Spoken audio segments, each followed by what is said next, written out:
Almighty Lord says in His glorious uncreated word, بعد أعوذ بالله من الشيطان الرجيم يا بني آدم لا يفتننكم الشيطان. O children of Adam, let not Satan seduce you. O children of Adam, let not Satan deceive you. And He says, the Almighty, warning us against the accursed, rejected, two-horned, ugly beast. إِنَّ الشَّيْطَانَ لَكُمْ عَدُوٌّ فَاتَّخِذُوهُ عَدُوًّا. Indeed, Satan is an enemy to you, so treat him as an enemy.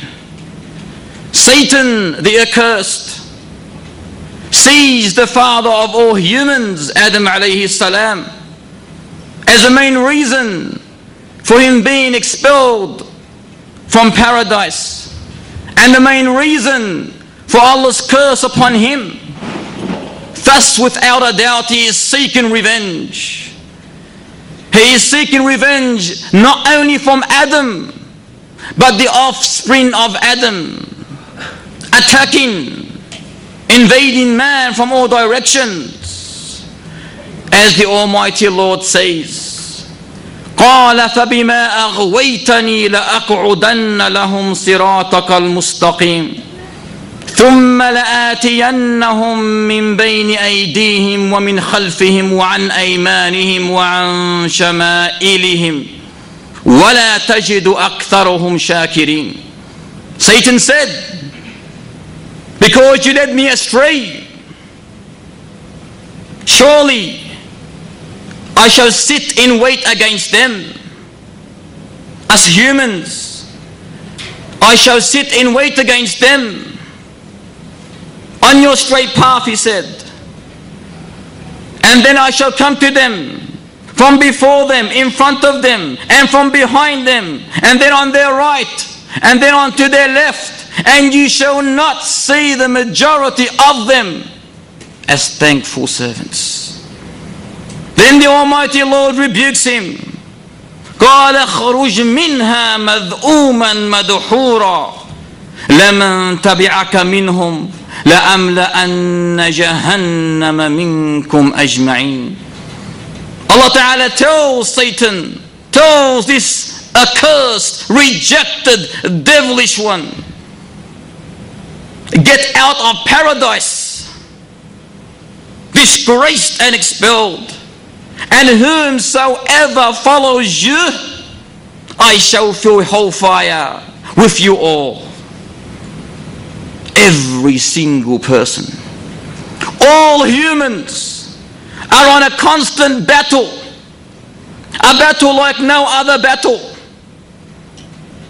24 hours a day, 7 days a week, every single day of our lives. The battle with the two-horned ugly creature, Satan.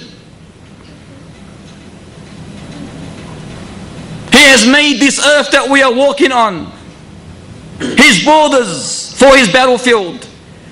Every single second, not every day, every second, he implants the seeds of wickedness. He implants the seeds of mischievousness, of evil, in order to drive all humanity, all jinn, to eternal damnation, to eternal hellfire. He enters the soul of men, beautifying for him disobedience, carrying nothing but false promises and glimmering desires, inducing us, drugging us, for indeed he drugs his victims, inducing into them satanic beautification, blocking the servants of the Almighty Lord from worshipping him, casting doubt in their minds, is this the truth or is it not? Beautifying the ugly, turning evil or making it look like it's good. Evil.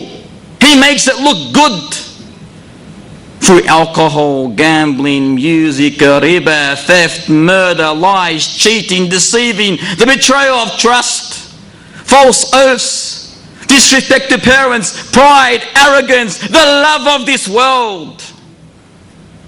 He makes evil look good. He makes a rock look like gold if it means destroying this person.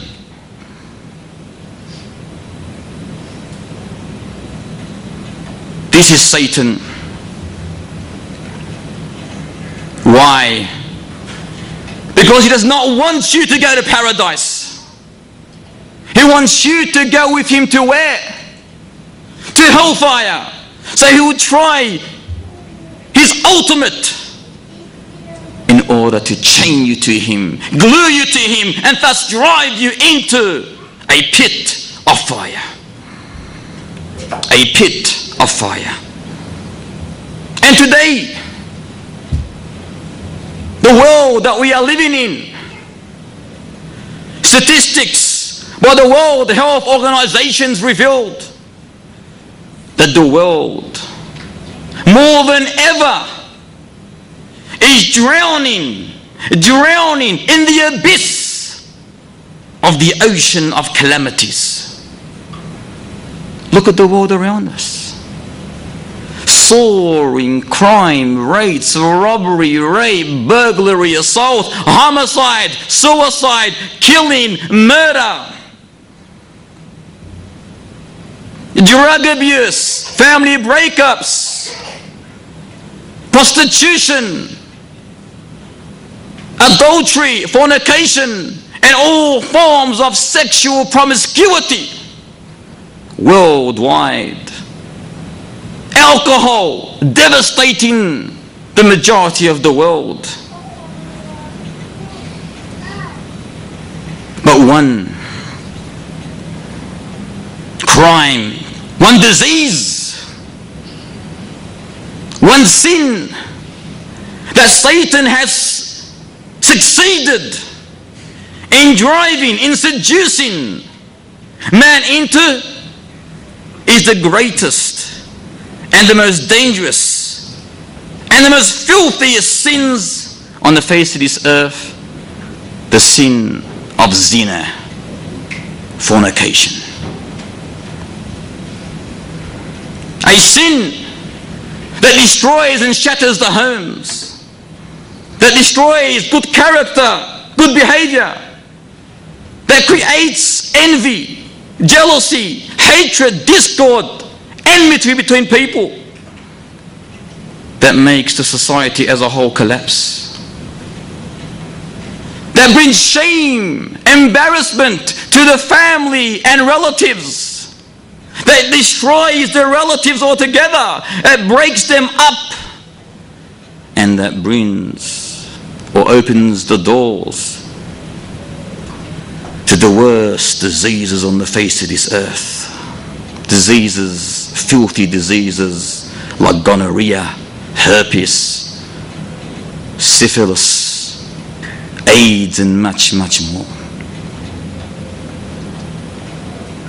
This is the reason why the Almighty Lord warned us about the forbidden gaze, the unlawful look. Why? Because it is the first step into fornication. The lustful look is like a messenger for you to commit zina. The lustful look is like a messenger coming to you, inspiring you after igniting in your heart the fire of lust, the fire of desire, the fire of abomination, and thus placing you in the state of ultimate destruction, which is zina. Which is zina. This is the evil. And this is why the Almighty Lord called it the zina of the eye. Because the zina of the eye, zina in reality begins with the eye. So if you look with a lustful look, Satan hits it. It's like a venom where it hits the other person, he or she in return will look at you, and thus destruction befalls. So he called it the zina of the eye. And here it is important to mention that men are prone to be affected by temptation, by what they see, the image, the scene, more than ladies. Because the emotional reaction in men usually starts immediately after they view an image. And scientifically it's been mentioned that men by nature are visual spatial, if the word in English is correct. Meaning that man, his visual space in his brains is more active than that of a woman. That's why when a man goes to see a potential wife, he doesn't care about what does she do for a living or how much money she has. That's just the side. He puts it on the side. But the first thing he cares about is the image. Is the image. And if she's not nice, you wouldn't ask her anything after that. If that image interests him, then he will go to the second. But the second is easy, the third is easy, the fourth is easy. Why? Because he reacts to what he sees and does not think about anything else. That's the meaning of visual spatial. However, on the other hand, we have the lady. The ladies are classified as being verbal, meaning that they feel to words, tone, kind speech, warm emotions, more than men. And I'm pretty sure those who are married understand that. You come home and give her a beautiful word, it's like you're giving her the whole world. But you come home and say that the food was distasteful, it's like you have put the whole world on top of her head. Or you come home and give her a nice red rose, it's like you have given her the whole world again. But you come home with no rose, she will frown in your face and say, you don't love me. So they react to what? To words, to warm emotion. They react not to the image, but to the voice, to the way you confront her. And this explains why they react in such a manner that it changes their whole life.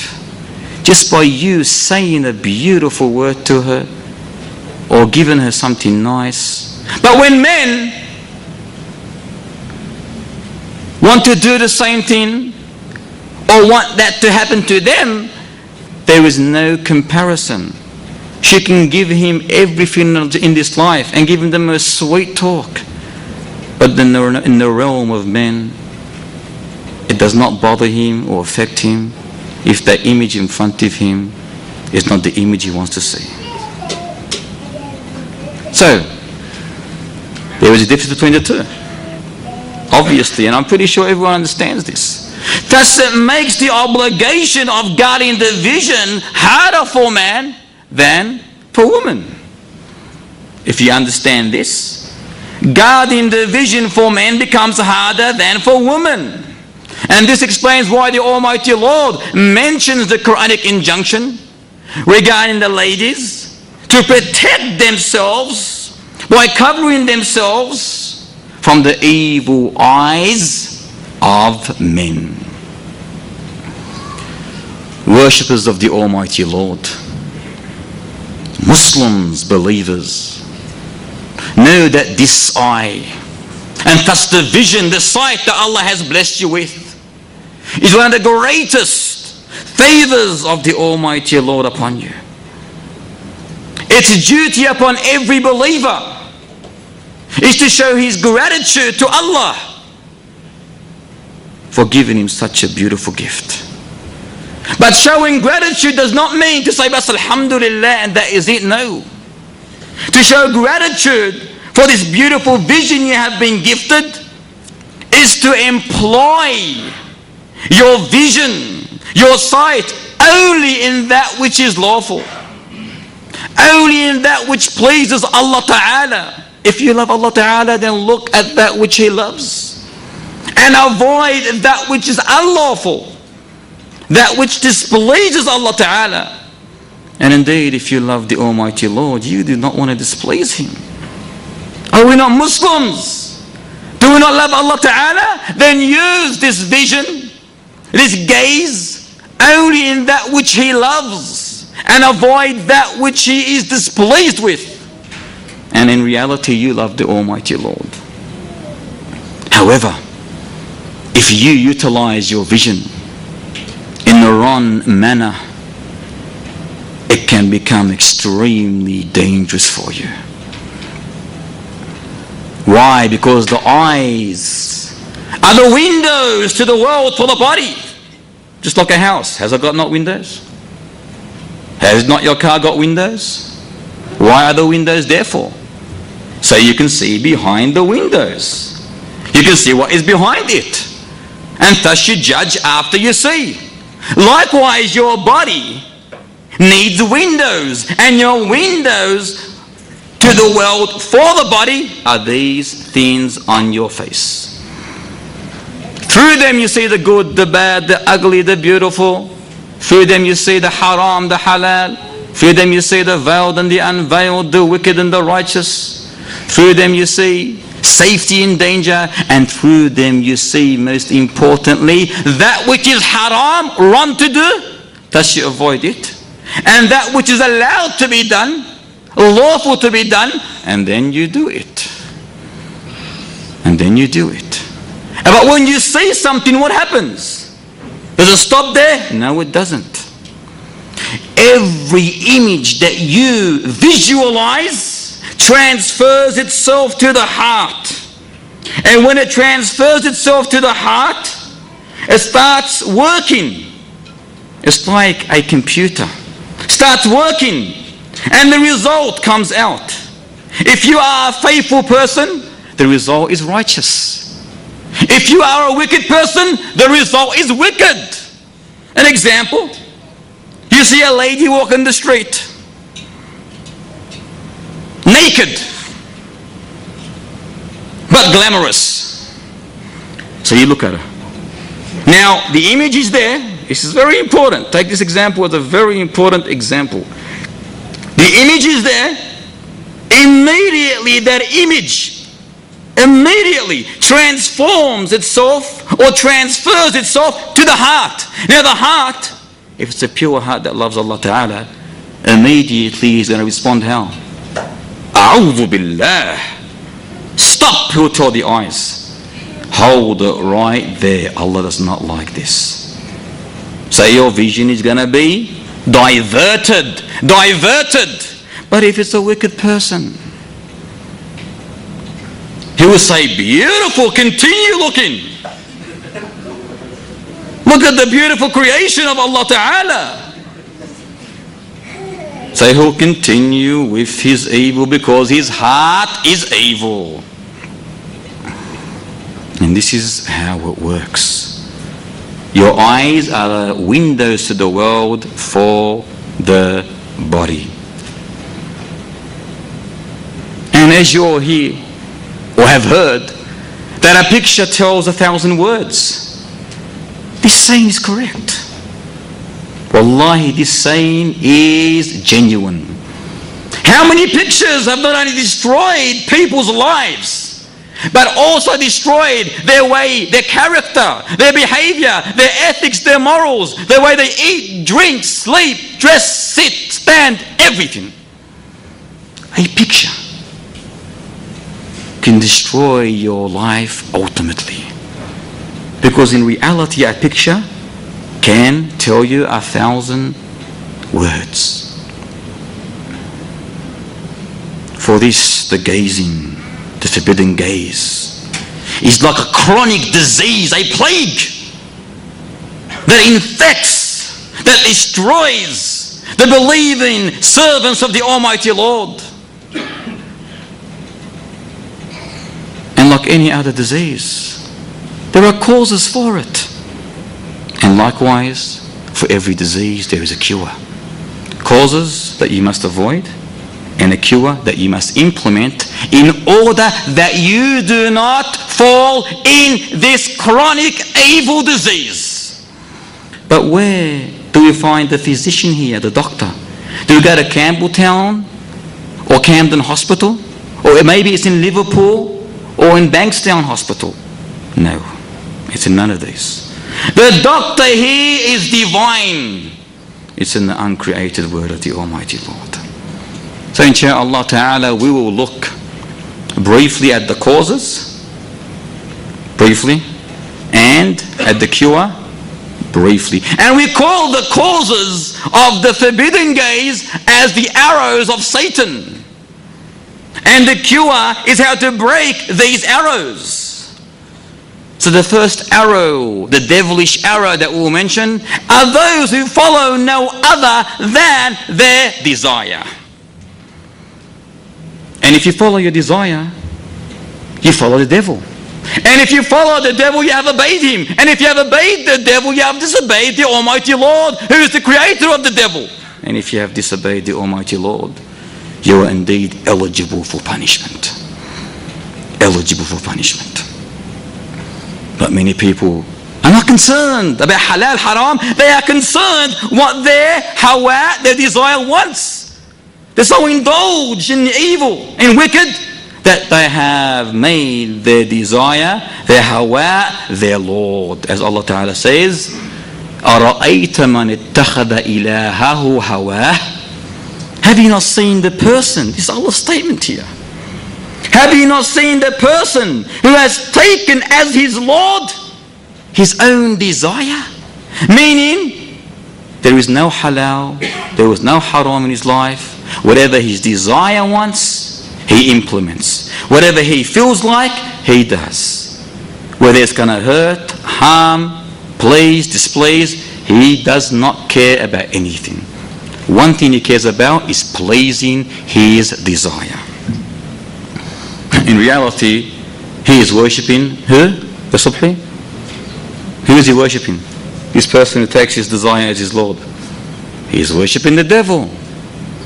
How can someone worship a two-horned, ugly, filthy, abominated creature like Satan?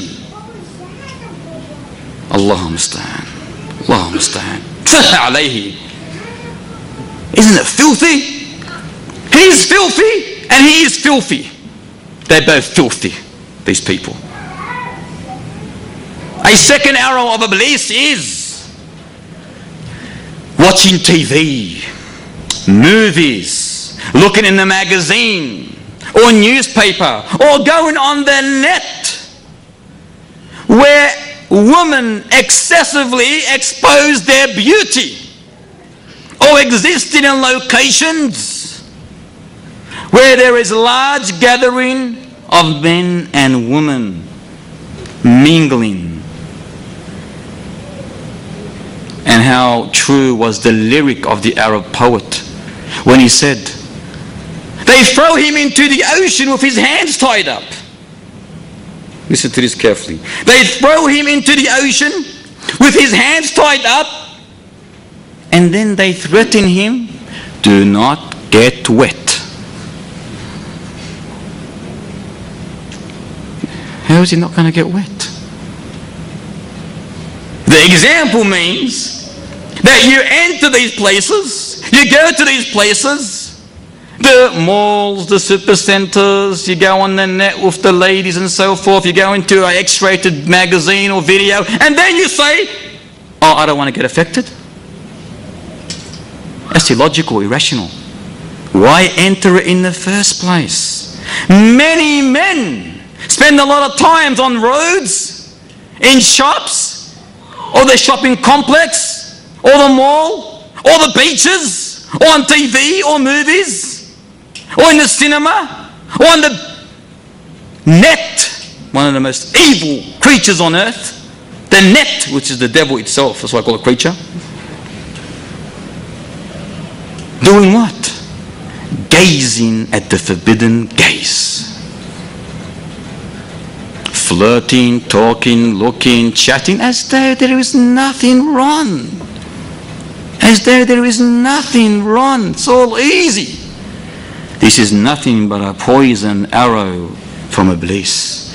As our beloved Prophet ﷺ said, in a narration compiled by Sulaiman ibn al-Ash'ath Abu Dawood on the authority of Abdullah ibn Mas'ud radiyallahu ta'ala anhu, that Muhammad ﷺ said, the look is one of the poison arrows of Iblis.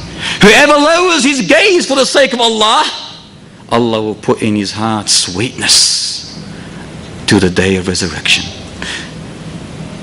How beautiful is this narration? But have you understood this narration? Before we look, have we reflected upon this beautiful, golden advice? Wallahi, whoever has reflected and pondered and thus acknowledged and implemented, you will see yourself so faithful that no one can ever break you. Just take this advice from our greatest teacher sallallahu alaihi wasallam. When you see a lady on the street or anywhere, avoid that gaze, the forbidden gaze. And wallahi, if you do it for the sake of Allah, not for the sake of your wife, she may be looking, or the sake of your father or mother, they may be looking, but for the sake of the creator of your wife and the mother and father and the creator of you, and Allah will place that beauty in your heart. He will place that sweetness in your heart.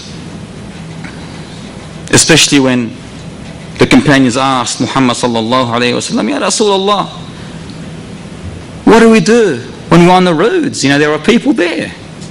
Ladies walk, especially in our day. If they were worried then, imagine today. They were worried then about gazing, the forbidden gaze. And they were dressed up those days. And they still asked, and they were scared.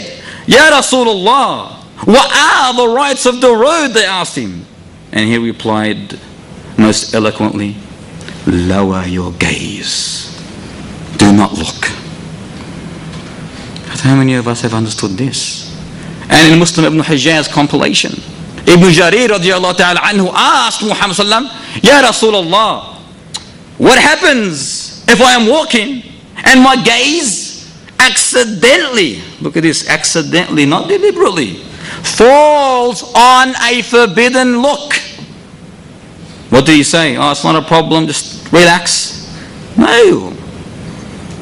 He said, turn your eyes away. It looks at a forbidden place, or forbidden person, or book, or paper, or screen, or scene, or image, or whatever other balut. Turn your face away. Do not continue looking. Do not continue looking. It is haram for you to continue once you know that it is haram to look at. Especially in this sizzling hot weather that we are currently experiencing. And one of the most grievous sins of summer is what? The sin of undressing. We all know that people in these days are prone to cut down on pieces of clothes they wear. Pieces. I'm not saying full garments, pieces. In other words, they're hardly wearing anything. They might as well go back to their myth of Adam and Eve with the leaf. There's no difference today. And seducing people's eyes. But this is the most grievous sin, the sin of undressing in these hot summer days. It is hard, but not for a believer. And they claim by dressing like that, we are only seeking what? A cold breeze on a hot summer day. We can't dress with clothes that are going to make us hot, they say. We have to relax. We have to cool down. We want natural air conditioning. We want the breeze to hit us and cool us from the heat that we are in.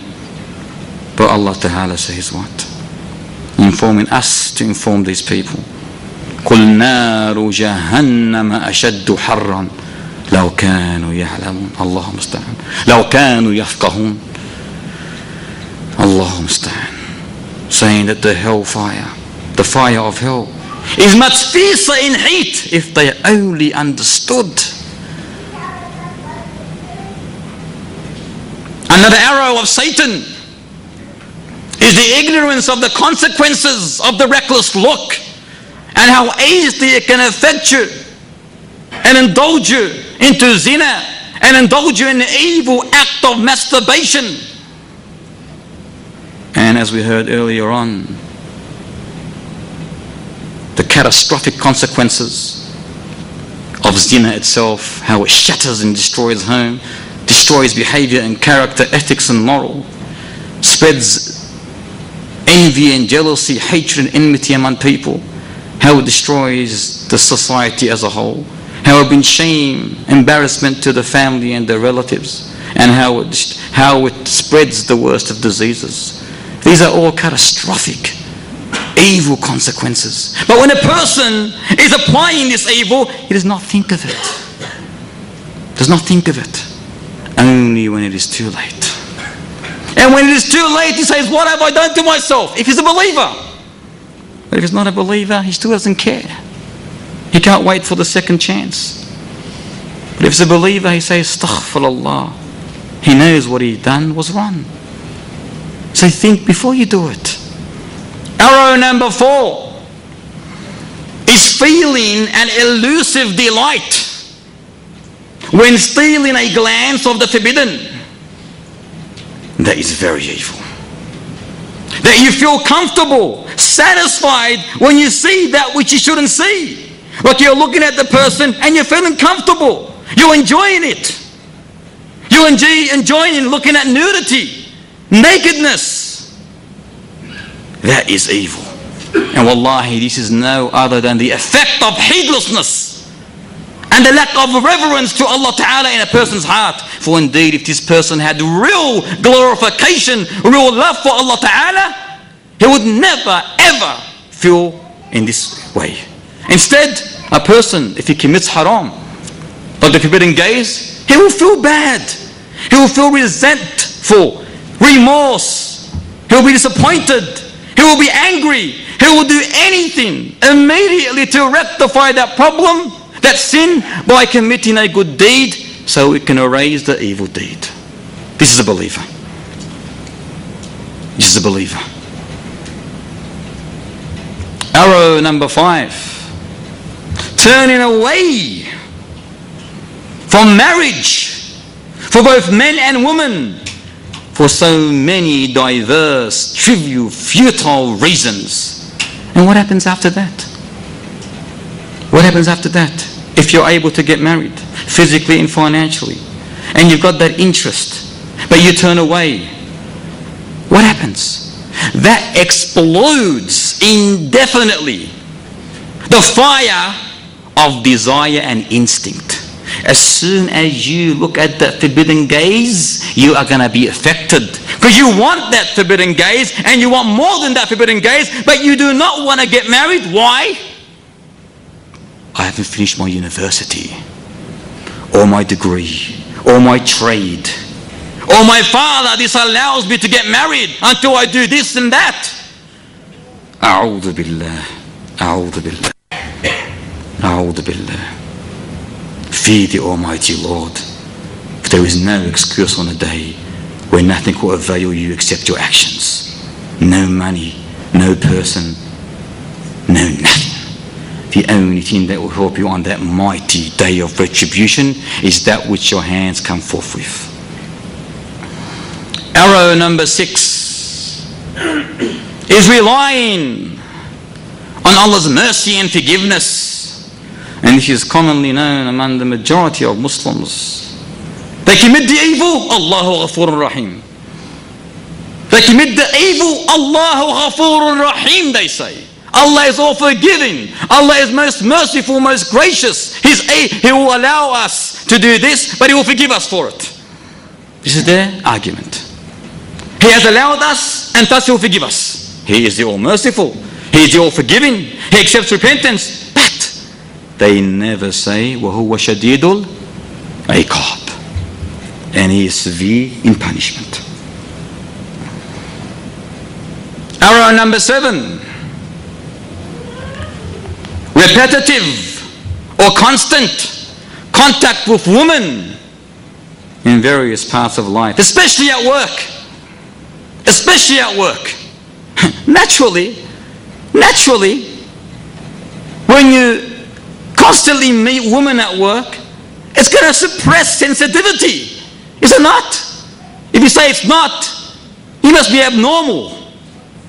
Because every single person will agree that when you are in constant contact with ladies, especially of marital status or beauty or exposed beauty, you are going to get affected. So constant mixing or linking or whatever you want to call it will affect your heart and destroy your heart. And we all know the story of Secretary Sandy. We all know her story, especially Dr. Ahmed knows her. And that we do not want to fall into, because it's extremely dangerous, extremely dangerous. These are 7 arrows among many that we experience. As for the cure, I'll allow you to choose if you want to continue for the cure that must be implemented, or we want to, inshallah, postpone the cure to next week. And the cure will take about 15 to 20 minutes. Next week, inshallah, because this series of the Forbidden Gaze will go for approximately 4 lessons. And among the lessons of this series is, inshallah ta'ala, the intermingling with the other sex and what is allowed. Likewise, will lead up to polygyny. That will be the last lesson of the series.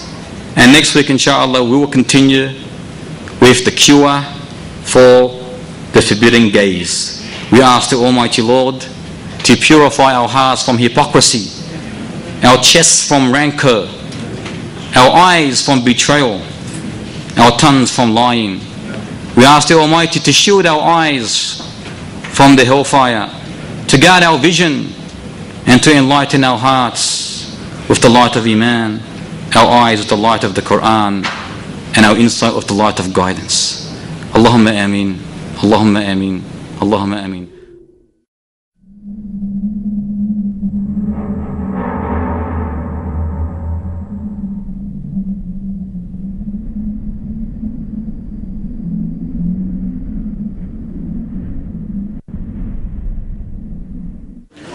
إن الحمد لله نحمده ونستعينه ونستغفره ونعوذ بالله من شرور أنفسنا وسيئات أعمالنا من يهده الله فلا مضل له ومن يضلل فلا هادي له وأشهد أن لا إله إلا الله وحده لا شريك له وأشهد أن محمدا عبده ورسوله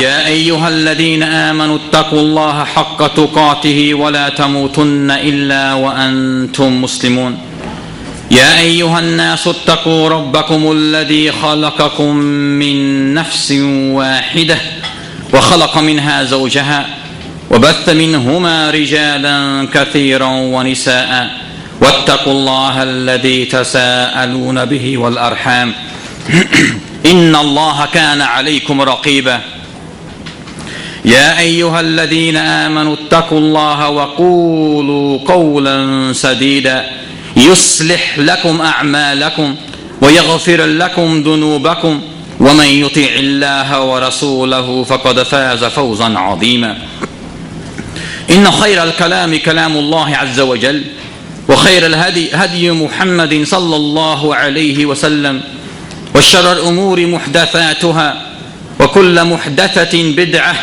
وكل بدعة ضلالة وكل ضلالة في النار. We continue insha'Allah ta'ala by His aid and permission with the remedies, the treatment against the forbidden gaze, against the unlawful look, and how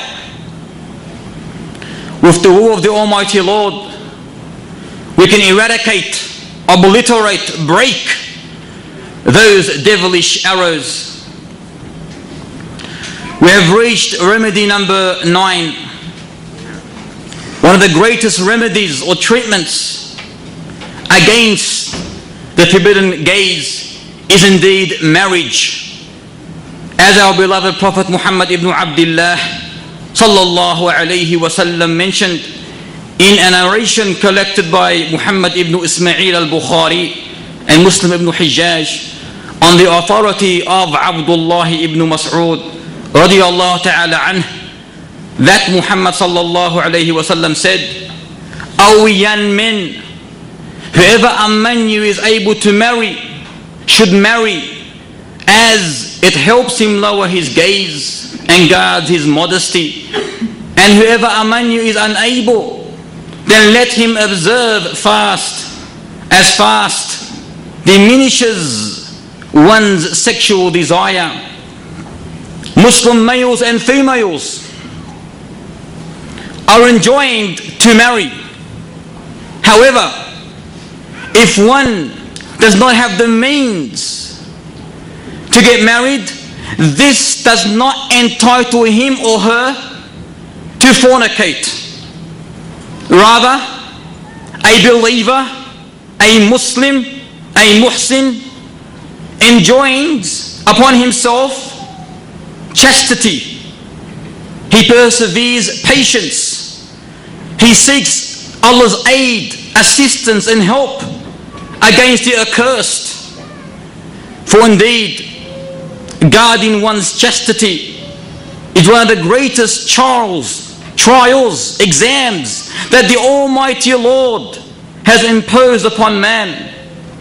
And yes, it requires extreme discipline, extreme willpower, patience. But know, O believing servant of the Almighty Lord, that for he who succeeds, put that in your mind, for he or she who succeeds in avoiding fornication or adultery, your actions will not go in vain. Instead, the Almighty Lord has prepared forgiveness and a great reward for such a person. Careful considerations of the Quranic injunctions and the golden authentic traditions of our beloved Prophet sallallahu alaihi wasallam clearly mention that it is compulsory for every single man to get married if he has the ability to pay dowry, to support his wife, is healthy, and for and last, if he fears that if he does not get married, he will fall prey to the evil satanic whisper and thus fall into destruction. Likewise, a lady who is unable to maintain herself and fears that her sexual urge will drive her into destruction, into fornication, then this obligates her to get married. Here there is no excuse, there is no exemption. You will fall into this category if this befits you, that which we mentioned. We ask the Almighty Lord to protect us, because procrastination towards marriage or prolonging marriage can ignite the fire of lust, can ignite the fire of instinct, of desire. And what happens then? That forbidden gaze can easily lead you to a destruction. So do not take the matter lightly. If you are able to get married, oh young man, oh young lady, do not wait till you finish your university. Do not wait till you finish your HSC. Do not wait till you finish your trade. No, get married. Because prolonging or delaying or deferring or whatever your marriage due to some reason, worldly reason, could lead you to ultimate destruction in this world and thus the next. So do not take the matter lightly. Do not take the matter lightly. And it is haram for a parent in Islamic law to delay his son or daughter's marriage by claiming, oh, she has not finished, or he has not finished his prestige degree or his trade. He is not allowed to interfere with this child's marriage when the child needs to get married. And if he does so, then that responsibility is taken away from him and given to the next person who's considered her guardian. So we ask the Almighty Lord to make it easy for us and bless us with a righteous partner in order to be strongly encouraged towards the love of the Almighty Lord. Allahumma ameen. Allahumma ameen. Another great remedy, treatment to break the evil satanic arrow, is pondering over the ramifications of the unlawful look. How it can lead to destruction in the life of this world, and how it could lead to ultimate destruction in the next. And we have a beautiful story to relate to you. A story that was narrated by one of our pious predecessors, rahmatullah alayhi, Wahab ibn Munabbih, who related a story of the people of the book. He said, there was a pious worshipper, a devout worshipper of the tribe of Israel. He was the most pious of his time. During his time, there were 3 brothers who had a sister, and the sister was a virgin. He continued, the 3 brothers wanted to adventure, leave the town, but their epic was for war. So they started thinking, with whom are we going to leave our sister? She's a virgin, she's young, she's attractable. Who can we leave her with? Who can we trust, in other words? They started thinking and thinking and thinking, until finally they all agreed to leave her with whom? The pious worshipper. Being the most pious of his people, you will not find a better person for this job. So they all trusted him. They approached him and asked, are we able to leave our sister with you? Did he say, yeah, great, not a problem, get her along. I've got a beautiful room, beautiful bed for her, ready. No, a pious worshipper would not want this. He immediately said, no, I do not need this problem. I do not need this obstacle before my Lord. I am a worshipper, and that is all I do. You bring her in my life, she's an obstacle. She's a problem between me and my Lord. So he refused their request. They persisted and persisted. Please, we have no one else but you. Please, can you take care of our sister? Until finally he agreed. On one condition, I've got my house of worship here. She does not live in my house. She gets placed in another house near my house. I don't want any interference, any disturbance from this creation.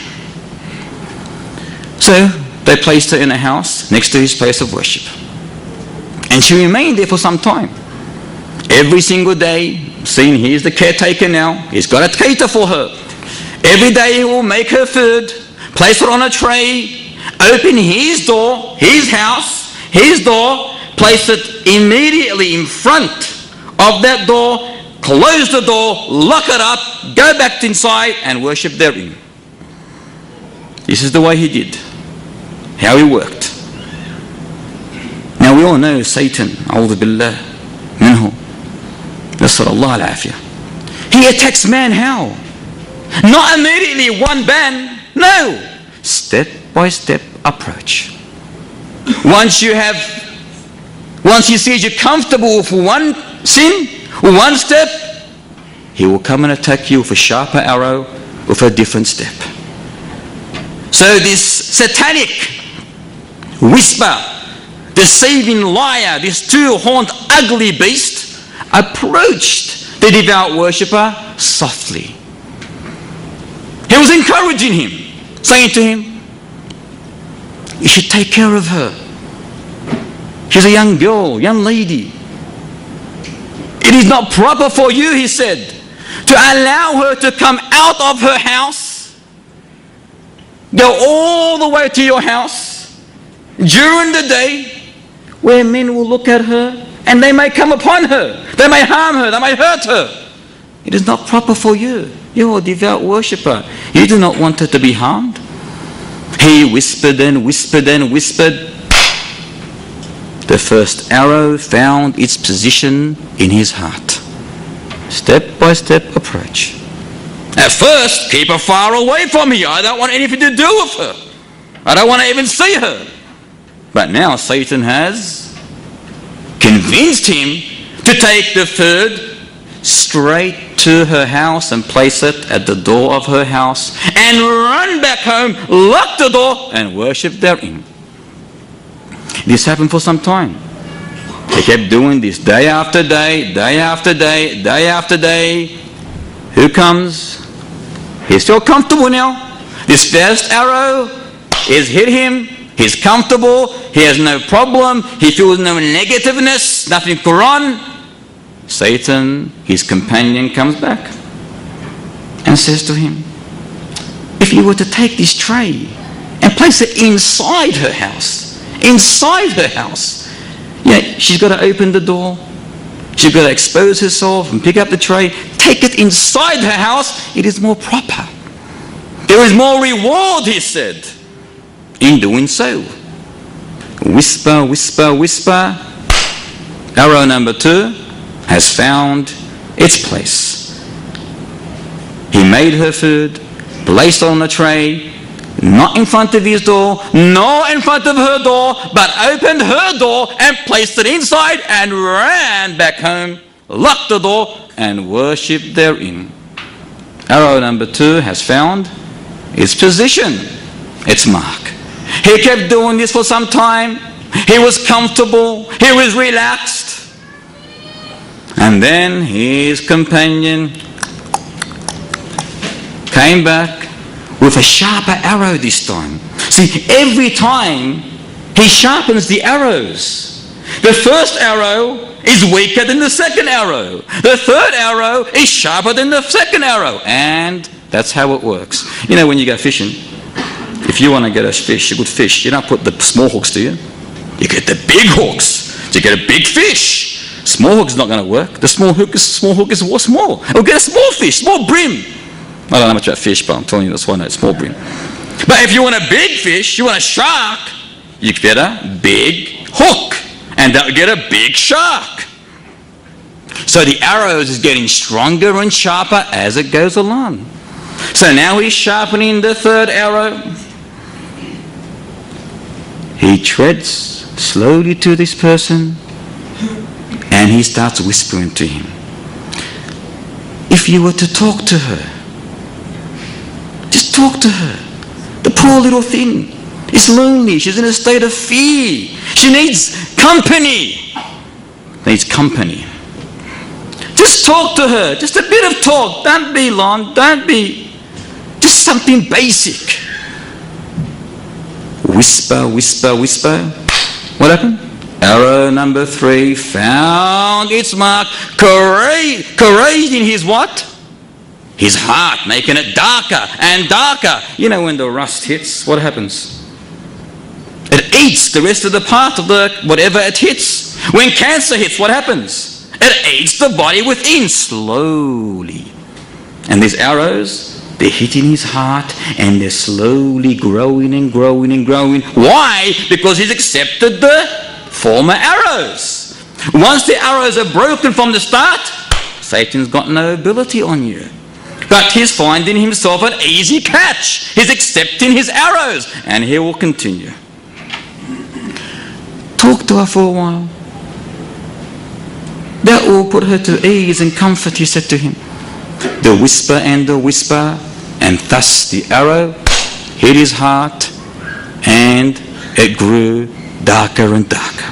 So he took the food inside her house, ran back to his house, locked the door, didn't worship, went to the top of his building. That was the condition, that he speaks to her only from the top of his building. So he calls out to her, Ya Fulana, I am speaking to you. Come out and speak to me, or from the window, or from the door. So this kept going for a while. It continued for a while. And when they felt comfortable with each other, Satan sharpened his fourth arrow. So he came back to this devout worshipper. This devout worshipper, you know what a devout worshipper is? He's a person that worships 24/7. Whether in his sleep, whether awake, whether he's eating or drinking, he's always worshipping. This is a devout worshipper. This is how he was like. But he's getting weaker and weaker and weaker because the arrows are finding their target. He comes back to him and says to him, you know, you're talking to her from the top of the building. You got to scream out. You got to yell to her. Why? Why don't you come down to the bottom of the building, stand at your door, don't come out to the street, at your door, while she stands at her door, and then talk. He was trying to put logic in him. Satanic logic. So, the whisper was carrying on, the whisper, it hit him, the fourth arrow found his target, growing darker and darker and darker. He was comfortable with this. He started talking from his door while she came out at her door. Ya fulana, marhaba, ahla wa sahlan. He saw them comfortable. Now the shaitan comes back again, this deceiving liar, and attacks him with another sharp arrow, but sharper than the fourth arrow. This is number 5. He said to him, why does she come from the door of your house? Go to her door, she can sit down at her door while you stand at her door and just talk to her there. There's no yelling involved. It's more mild, it's more comforting for her. You know, her salt is awrah. She can be heard by people. The whisper carried on. The arrow found its mark. The heart is growing darker and darker and darker. And when it grows darker, what happens, Ya Mustafa? The faith is becoming lesser. And when the faith gets lesser and lesser, what happens then? You are subjected to any evil after that. Anything can happen to you. So he came from his door, went to her door, she sat there, he stayed there all day talking to this creature. And then when night fell, he went back home, locked the door and worshipped therein. See, the thing behind this is, what did he do every time he left this sin that he committed? He went back home and worshipped whom? Allati wal Uzza, the cow or Buddha? He worshipped Allah Ta'ala. And the shaitan could not bear or tolerate him worshipping the one that created him. So he's trying to lead him with the sharpest arrow, and the sharpest arrow is what? Committing shirk. Is he going to lead him to that? Let us see. He found his position. Arrow number 5 has found its mark. The heart is growing darker. The faith is coming weaker. He is becoming less devout to his Lord. He's felt comfortable talking to her on a daily basis. When night falls down, he goes back home and worships therein. The shaitan comes back to him. When he's talking to her this time, he adorns her. He beautifies her. He makes her look sparkling. That's what shaitan does. He sparkles, he adorns and beautifies the sin, the haram, especially ladies, so you can fall into the major predicament. So he beautified her, he adorned her, a word from him, a word from her. Ta'birini, ya ta'birni. Smile here and a smile there. Ya habibi, ya habibti. What happens then? He kissed her. He kissed her and ran back home. Astaghfirullah, what have I done? He locked the door and did he play his Nintendo? He worshipped therein. So he's still worshipping Allah Ta'ala regardless of what he's doing. This is a sin, yes, but they're considered not as major as ultimate sin, which is shirk. So, when you felt comfortable with this, Shaitan returned to him, and he beautified her more, he adorned her more, he made her look more appealing and more appealing and more appealing, until the unthinkable, the detestable, the distasteful, the immoral, the disgusting, scummy, filthy, abominated act of sexual intercourse partook. That is destruction. That is destruction. He got her pregnant, and she had given birth, or she gave birth to his baby boy. He ran back home, locked his door, what have I done? And worshipped therein. He's still a believer in Allah Ta'ala, even despite he did what he did, but he still believes in the Lord Almighty. Satan comes to him. What have you done? Do you realize what sin you have committed? Satan whispering now. Do you realize that if her brothers come now and see that she has given birth to your son, what they will do to you? He thought and thought and thought. Satan said to him, you have to kill that child. You have to kill that child in order to conceal the affair. He said, yes, that makes logic. And then immediately he came back and said, hold on. Do you think she is going to conceal the affair with you from her brothers? Do you think she's going to hide it? Do you think she's going to hide what you did to her child? Kill her too. Kill her, kill the child, throw them in a ditch, and conceal the affair. He accepted the whisper. He killed her.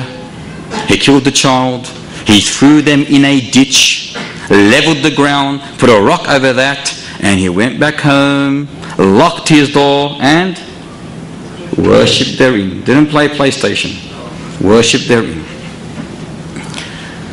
That was arrow number 7. Now, some time went past. The brothers come back. They came back from war. Immediately they went to the house of the pious worshipper. Where's our sister? He mourned her death. He cried and sobbed. She was the best of ladies, he said. She was the best of ladies. She got sick, and that is her grave.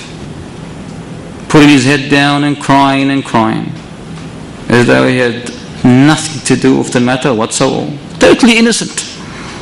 He walked away. The brothers went over the grave, started crying, sought Allah's mercy and forgiveness for her. They stayed there days and days until they got tired, went back home and slept. Is the matter over? No, it's not over. He's still worshipping Allah Ta'ala. He will not stop attacking, invading this person until he destroys him.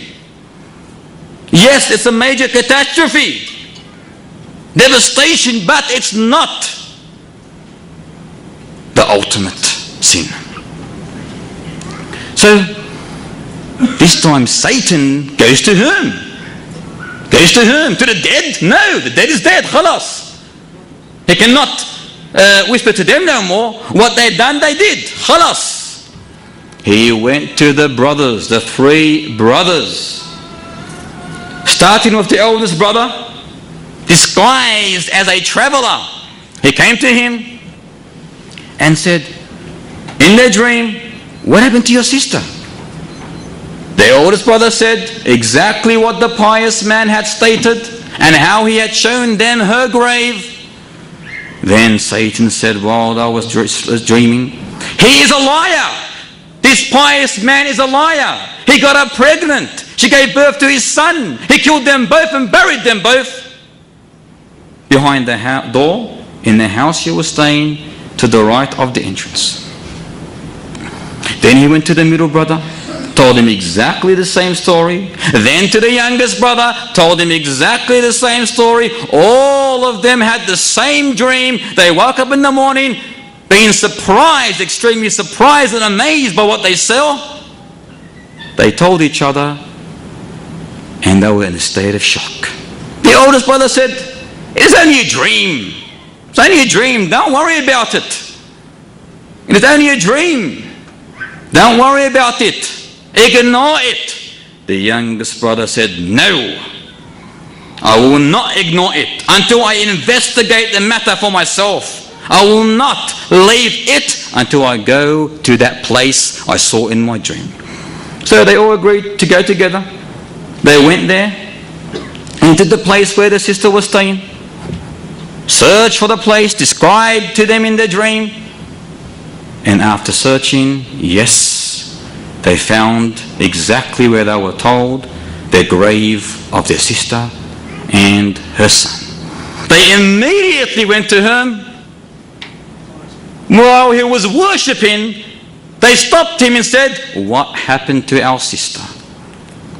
He confirmed every single point that happened to her sister as they saw in the dream.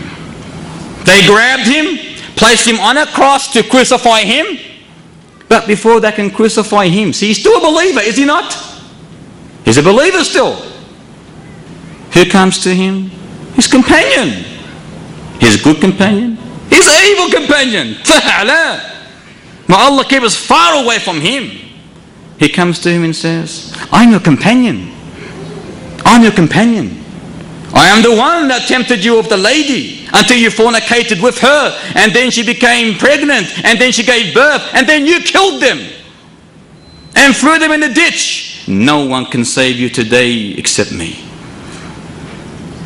The brothers now are getting ready to crucify him.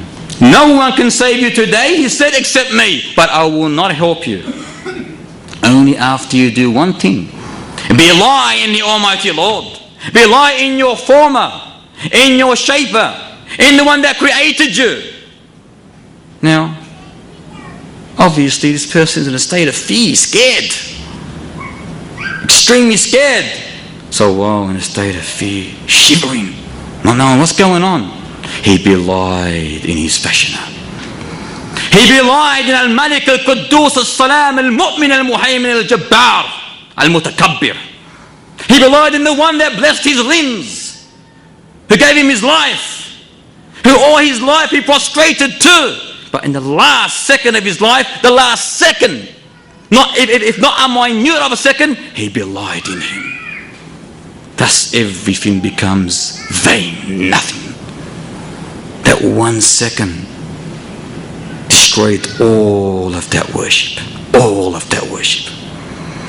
As soon as he belied in Allah Ta'ala, what did the shaitan do? Crucify the brothers? No.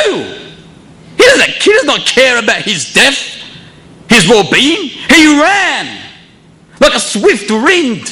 He ran from him. As the ayah says, كَمَثَلِ الشَّيْطَانِ إِذْ قَالَ لِلْإِنسَانِ أَكْفُرْ فَلَمَّا كَفَرَ قَالَ إِنِّي بَرِيءٌ مِنْكَ إِنِّي أَخَافُ اللَّهَ رَبَّ الْعَالَمِينَ. The likeness of the devil. He says to man, disbelieve, I will help you.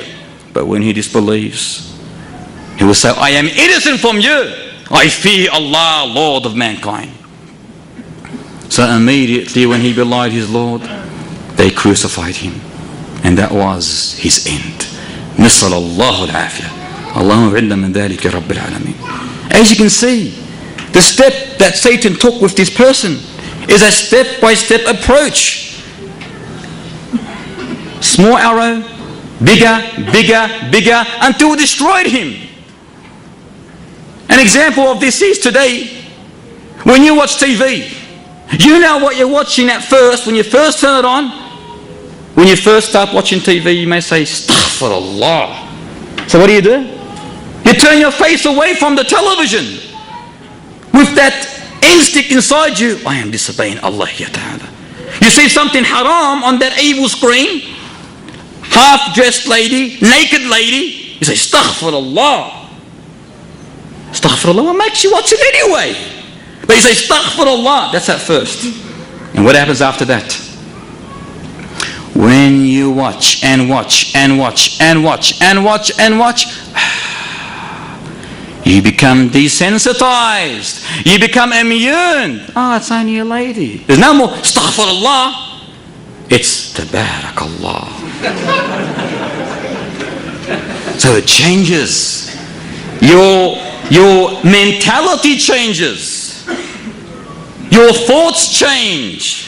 Why? Did you not know? Because Satan has approached you and you've accepted him? Why? Because Satan has already struck you with that arrow. And it's found its mark, but you do not even realize it. We have become so accustomed to immorality, to indecency and obscenity, that we don't think no more. It's become a norm to us. Brothers and sisters, before you enter or you step into the theatre, the movie theatre, or a social function, or before you flip through the pages of the magazine or newspaper, or before you surf the net, or gaze upon the billboard or the posters, before you do any of that, or before you sit at night, as we all do, spend our evening on that satanic screen, ask yourself, am I going beyond the limits? Am I allowed to see this? Am I really in the hudud of Allah Ta'ala, the boundaries? Does He like this? Does He want me to see this? Is He accepting of this? If you do not ask yourself, nor do you care, you have been eaten by that Satan. The arrows are getting bigger and bigger, and you do not even realize. An example, which is a gross example, which was mentioned by our beloved brother Talal. He mentioned to me once, it is like the toilet, where if you are waiting for the toilet, someone's in the toilet, someone's before you, and they're doing their major job. It's gross, but it's very, very, very logical. Someone's waiting for the toilet. He's doing a major job. You can smell it from outside, to be more precise.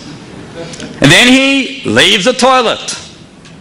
So when you enter the toilet, your hand is on the nose. You cannot bear the smell. You cannot stand the smell. You have to vomit, but you still got to do your job. So, slowly and slowly, while in that disgusting smell, what do? Becomes, it's not bad after all. You become immune. It desensitizes you. Wallahi, it's true. It becomes a norm, does it not? Becomes something, okay, not a problem. I can bear it now. But when you first initiated it, a'udhu billah, it's like an earthquake. But then slowly you become immune. This is exactly the same example of sin. Slowly you become immune to the surrounding that you are living in. That's like work, for example. How many of us go to work? At first, when he first started his job, he knows it's haram. He knows it's haram to mix with this lady, to touch this lady, to continuously look at this lady and talk to this lady. He knows it's haram. So he fears Allah Ta'ala, he's got some feeling there. But the more, becomes not a problem anymore. It becomes easy. The environment that we are living in, you go outside today, you go to any shopping complex. If you're a believer, you cannot leave your eyes looking upwards. If you're a believer, you'll be too scared to look upwards because there's nothing there but evil. But when you continuously do it and continuously do it, it's like a big deal. There's no more sort of concern. You don't care no more. This is a major problem. Wallahi, a major problem. But only those who think, who reflect, understand this. Realize, the beloved, that Allah Ta'ala is watching you, seeing you, hearing you. The ramifications is extremely dangerous of the forbidden gaze. We know in a hadith collected by Bukhari that in the hereafter, when Muhammad sallallahu alayhi wa sallam ascended to the heavens, he accompanied whom? Jibreel and Mikael. He said, we went along until we got to a pit that looked like an oven, out of which we heard cries and screams from. So we approached this oven or this pit, glanced inside it, and we saw naked men and women who screamed when the flames from the below raised up high and touched them. And it took them up and up until they almost fell from this pit. But then it subdued the flame and they went back down. He said, Ya Jibreel, who are these people who are going through this tormentation? He said, these are people who used to fornicate, commit adultery in the life of this world. Today, sex is portrayed in various forms, whether it's on your TV or the cinema or the magazine or newspaper or on the net. Look at the billboards, look at the posters, where images of sexuality is beyond control. Beyond control. There's no word for it. Sex has become a topic where advertisers, marketers are doing what? Are using most effectively to sell their product. It's a market. The woman has become merchandise. They are played with and sold as man pleasers. And they call this liberation. And this is corruption. Whenever you go between men, what do you hear? Conversations about sex. That's all you hear. When you go to the hair salon to get a haircut, the first thing you see in front of you is what? Magazines. And many times pornographic magazines. You can't even go into the service station, wallahi, without putting your head down today. Because as soon as you enter the service station, ban! A'udhu billah! It's like, that's all they care about. And this is one of the minor signs of the hour. One of the minor signs of the hour. We are being extremely trialed, examined here. Wake up, reflect, ponder, contemplate. Am I doing that which Allah is pleased with or not? And this leads to what? It conjures what? Promiscuity, fornication and adultery, lewdness. It leads to rape and teenage pregnancy. It leads to all sexually transmitted filthy diseases. This is what it leads to. Today we have reached a stage where man, or through effective marketing we can say, man, individuals in society are justifying everything they do as sexual liberation. And modern times, as you all know, consider premarital sex as a trend, as a fashion. Where 15 years ago, if not less, premarital sex was abhorrent. It was the unthinkable. It was immoral. It was evil. It was filth. It was illegal in the Western society. No one even talked about it. They were too scared to talk about it then. Now it's not like that. Look at the media. It creates the impression of what? That premarital sex is fashionable. That homosexuality is beautiful. It's a trend.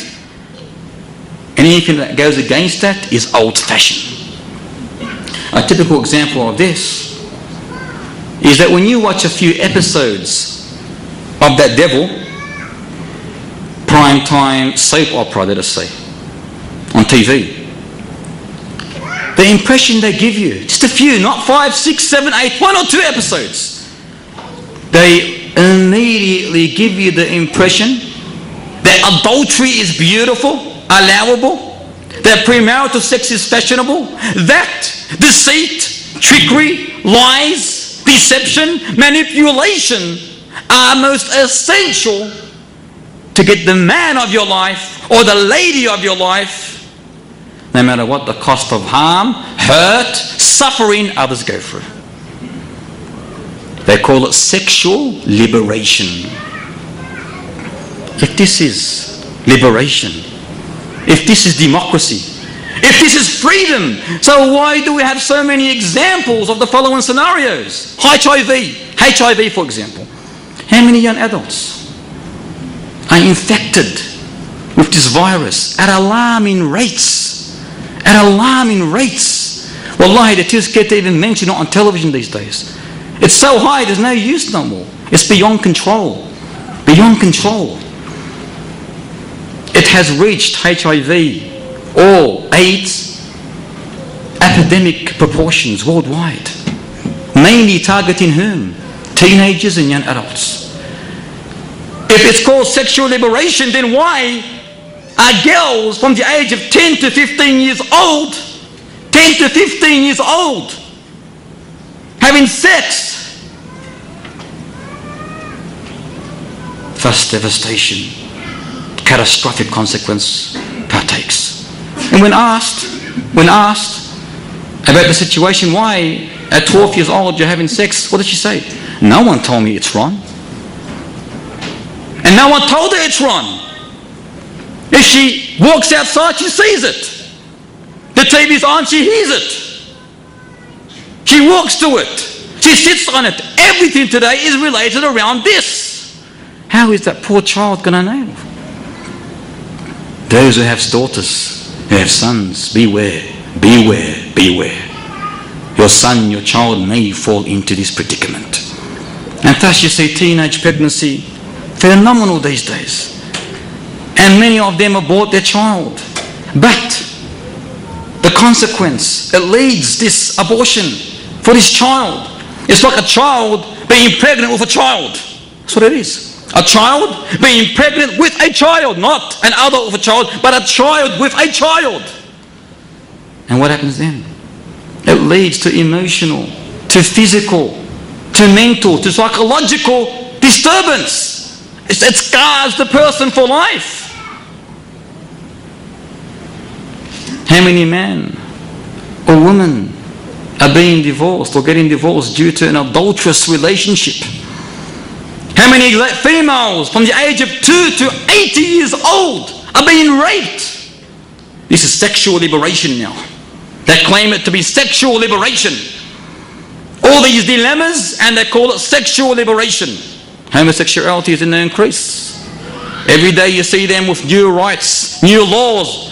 Everything's being legalized, even gay marriages. You walk anywhere in the world, hey, if you're against it, you're old-fashioned and you're fault. The issue of sexual liberation is in fact enslaving those very people who are trying to free themselves from sexual liberation. It itself, in other words, is enslaving them. The sexual liberators are being shackled, chained in the chains of what? Disease, divorce, dissatisfaction, discontent, deceit, deception, double standards, evil, wickedness, and their lives become such. This is those who claim to be on the path of sexual liberation. And this is why we see individuals, organizations, or even governments today searching, actively working to find solutions, to find a cure for this wave of immorality, followed with its truckloads of problems. The answer is there. The answer is there for this dilemma and for every other dilemma. What is the answer? The answer, the solution, the cure, the remedy, the treatment for every perplexing social problem is one. ISLAM, no other. No other. This will give them ultimate treatment, the cure. A word that is so cheap, so easy. You know, it's not going to cost you billions of dollars to get this remedy. It's for free. Allah has given it to you. He's giving you salvation from all evil in this world and the next. Islam is your solution, is your remedy, is your treatment. Oh, person who works day and night who is indulged in the abyss of life and materialism, Islam is your solution. Follow your deen and you'll be comfortable in what you do. Islam gives you the solution for every single dilemma that exists on the face of this earth. Nothing else but Islam. From fornication is what? The forbidden gaze. Don't look, and wallahi you will not find yourself in that problem. That forbidden gaze can destroy you, brothers and sisters. Wallahi it can destroy you. As one shaykh, I've mentioned this to the brothers before. One shaykh, a scholar who was the imam of Masjid al-Haram in Medina. When he left his apartment to go to stand in the mihrab, in the chamber of al-Haram, he would always put his eyes towards the floor as he walked from his apartment, approximately 50-meter walk to the Haram itself. He would walk with his gaze towards the ground, knowing that if he looked up, astaghfirullah, and these are veiled ladies. These are veiled ladies. But maybe their eyes are unveiled. Maybe their face is unveiled because a lot of tourists there. So this shaykh would look down and walk directly like that. I used to accompany the shaykh every now and then. He said to me one time, I fell into destruction one day. I go, how ya shaykh? He goes to me, one day I just raised my head and glanced at a lady who was unveiled, only in the face. And that hurt me and harmed me for 3 weeks. I could not do anything good for 3 weeks. 3 weeks he was affected by one single gaze. And that was only the face. Because he has iman. He has faith in the Almighty Lord. He believes in Allah Ta'ala. And that affected him. We don't get affected at all. We look and look and look and look and say more. And now we say to ourselves, we ask ourselves, why is our worship, our iman so low? Why is our acts of worship so weak? Why are we so deminimized Islamically? Why? Ask yourself. Ask yourself. The more you adopt Sharia, the more you adopt Iman, the more you adopt that which is obligated and avoid that which is haram, the more faith that you will get. And it's a guarantee from the one that created you. Think, reflect and ponder, dear beloved brothers and sisters. The matter is in your hands after the Almighty Lord. It is up to you, not up to your neighbor, your father, your mother or son or daughter. It is up to you. Reflect. Take a minute. Ask yourself, is this action going to be against me or for me? أقول ما تسمعون وآخر دعوانا الحمد لله رب العالمين. We will continue inshallah next week with the topic of the forbidden gaze. We've still got 2 more lessons.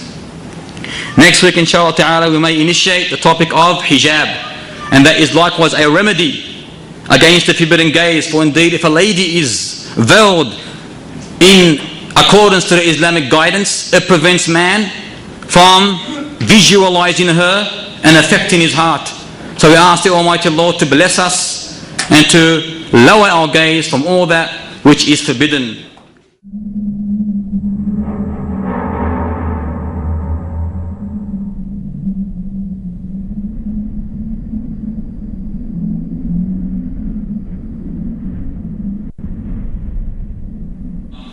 Our beloved Prophet Muhammad ibn Abdullah sallallahu alayhi wasallam, Anas reports that when he entered Medina, every single thing in Medina illuminated. And then when he died, everything in it became dull, dark. And as soon as they finished burying him, as Anas mentions, their hearts began to grieve due to love for the Prophet sallallahu alaihi wasallam. For indeed those who lived with him loved him dearly, to the extent that they would not care if their necks were cut off as long as not one thorn pricked Muhammad sallallahu alaihi wasallam. We ask the Almighty Lord that He unites us with the prophets, the saints, the righteous and the truthful on the day of resurrection. Tonight inshaAllah ta'ala I was approached by some brothers reminding us that we were on a certain strategy last year, which is 4 weeks on, which is lessons, and 1 week open forum, which is the 5th week. Every 5th week is an open forum. And I said, please, can you resume this once again? I said, not a problem, inshaAllah ta'ala. However, as I was in the bookstore, I was flipping through some books, and my eyes caught this book, which is only a small, little, summarized book, which consists of approximately 10 pages. 10 pages, however, there are golden rules, issues regarding the intermingling between the two sexes. And seeing that our previous lessons related to this topic, which is the devilish arrows of Satan and how to destroy it, we will inshallah ta'ala like to mention the issues that these scholars have mentioned and explain very briefly each issue regarding the prohibition of mingling between two sexes, what is allowed or what is not allowed. So inshallah we will try to do this very quickly, and then we will inshallah open the room for discussion. And we should understand that this is the work of the scholars, most of the scholars. In other words, the majority of scholars' opinion is mentioned in here. So we will begin inshaAllah ta'ala. As the author mentions, it should be borne in mind that the following forms of ikhtilat, which is mingling, mixing males and females, the following forms of ikhtilat are forbidden, not disliked, listen carefully, are forbidden. Let us see number one. Number one is women mingling with their paternal male cousins, or women mingling with their maternal male cousins. In other words, both types are haram. You are not allowed to mingle with your cousins. Oh lady, dear beloved sister, dear beloved brother, it falls on you as well. You are not allowed to mingle, to mix with your male relatives, nor are you allowed to mix with your female relatives without any exemption. Meaning, if you go to a gathering, you don't say, they're my cousins, it is alright. I can sit, talk, laugh, joke and play with them. You are not allowed to do this. You are not allowed to do this. And Islamic sitting segregation is that the males sit separately and the females sit separately. They do not mix together, one big bunch collectively, as though they're all maharim on each other. Any person that is not your mahram, keep far away. Keep far away. Even though he's your cousin, even though she's your cousin, because you are allowed to marry this person. And any person you are allowed to marry, there could be ignition there from Satan. He could ignite the forbidden gaze, and thus lust, instinct, desire will be created in that heart of yours. And all these weeks that passed, the last 3 or 4 weeks will be mentioned in this, warning against this. So do not say they're my cousins, there's no problem. There's a major problem there. A major problem. Your cousins you can marry. So you are not allowed to mingle with them with the excuse, oh, they're my cousins, they're my blood. Blood is death, it's destruction. And it could lead to all illicit promiscuity. Number 3, the wife's mingling with her brother-in-law. And that, as we mentioned last week, as the hadith says, إِيَّاكُمْ وَالدُّخُولَ عَلَى النِّسَاءِ فَقَالَ رَجُلٌ مِّنَ الْأَنصَارِ يَا رَسُولَ اللَّهِ أَرَأَيْتَ الْحَمْوَ فَقَالَ الْحَمْوُ الْمَوْتِ. Beware of approaching, sitting in audiences where there is only women. or woman.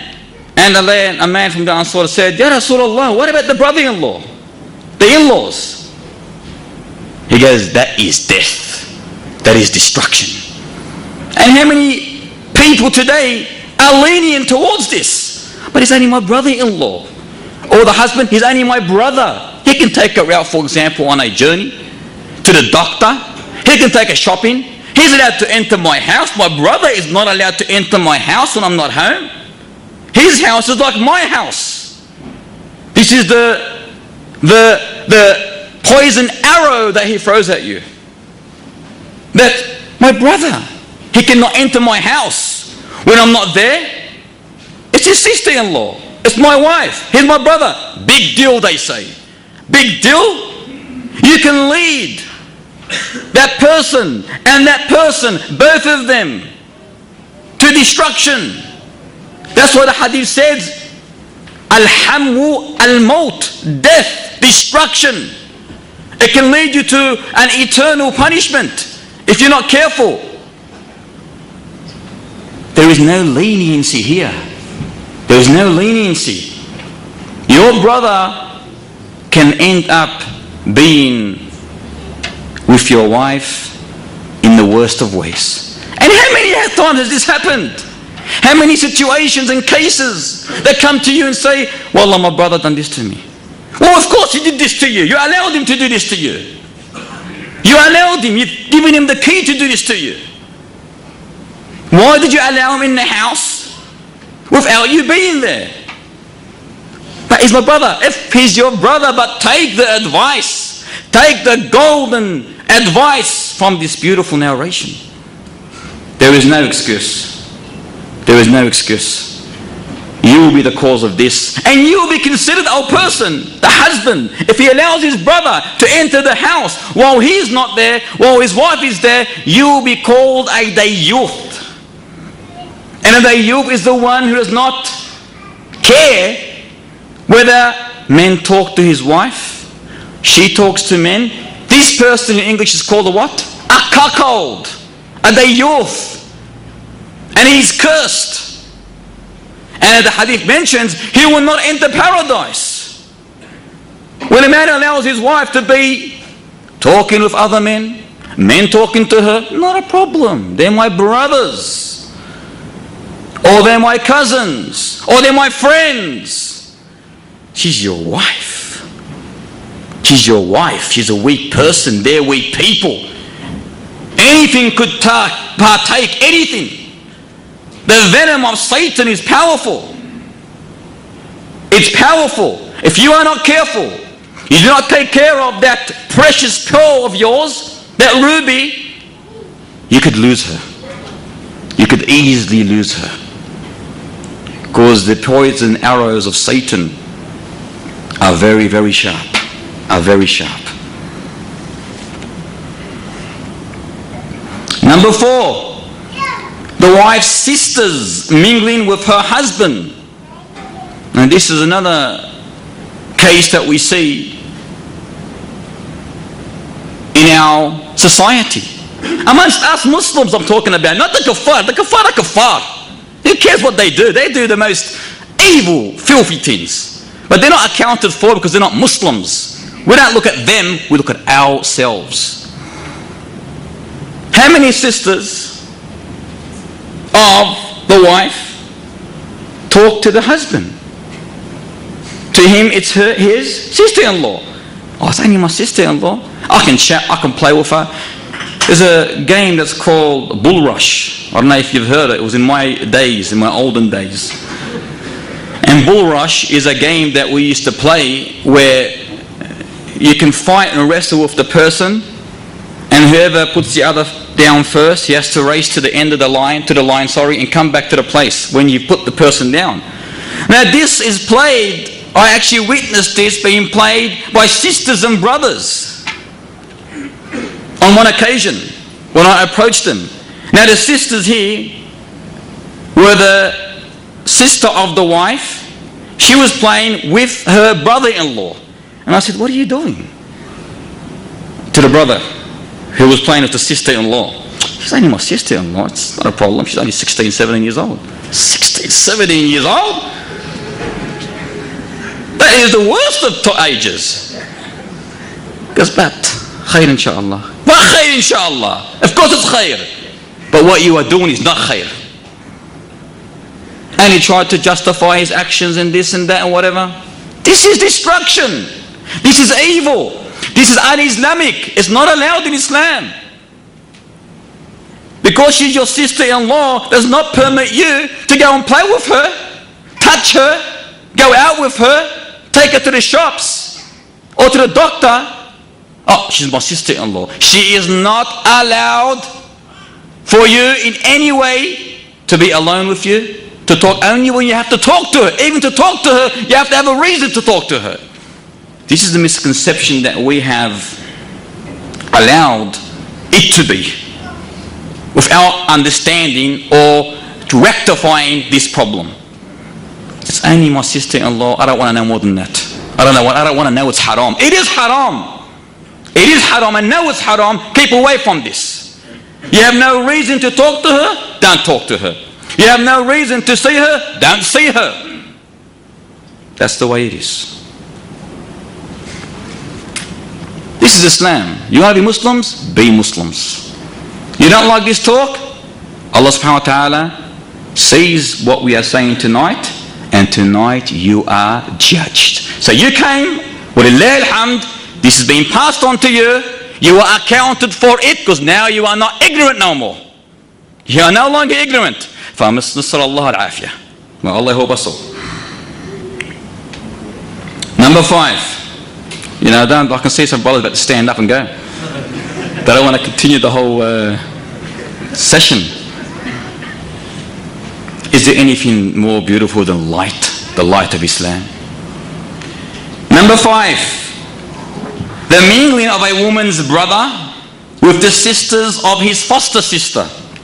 And this is the one that many people have not understood, because they don't understand the situation of fosterhood. Foster relations is of 2 types. Understand this very carefully. You got one type, which is the parents have a daughter, have 5 daughters. You're born, you're male, you're born, a male was born. The mother of these 5 daughters suckles, allows him to suckle her, breastfeed in other words, from her. How many times?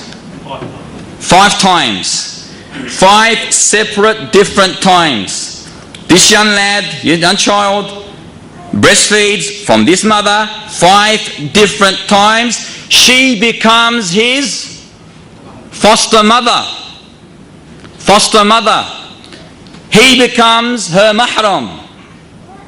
Every single person in her family is related to him through foster relation. Is that understood? The 5 daughters that she's got become his foster sisters. He is allowed to be independent. He is allowed to talk to them. He can take them out wherever they want on their own. He is not allowed to marry them. Likewise, his foster mother, her sister, which is his auntie, she is likewise his foster auntie. Everyone in her family becomes related to this child. Is this first scenario understood? The second picture is, you were born, you see a mother who's only a foster mother, but not the real mother of that child. In other words, you, a male, another girl was born, she a female, 2 of them. At the same time, suckle from that lady. It's not their real mother. It's not their real mother.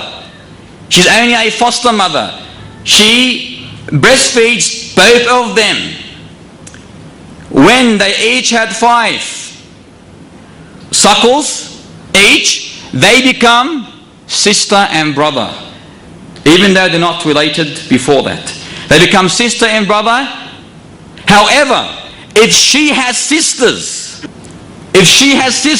they are not your foster sisters. Is that understood?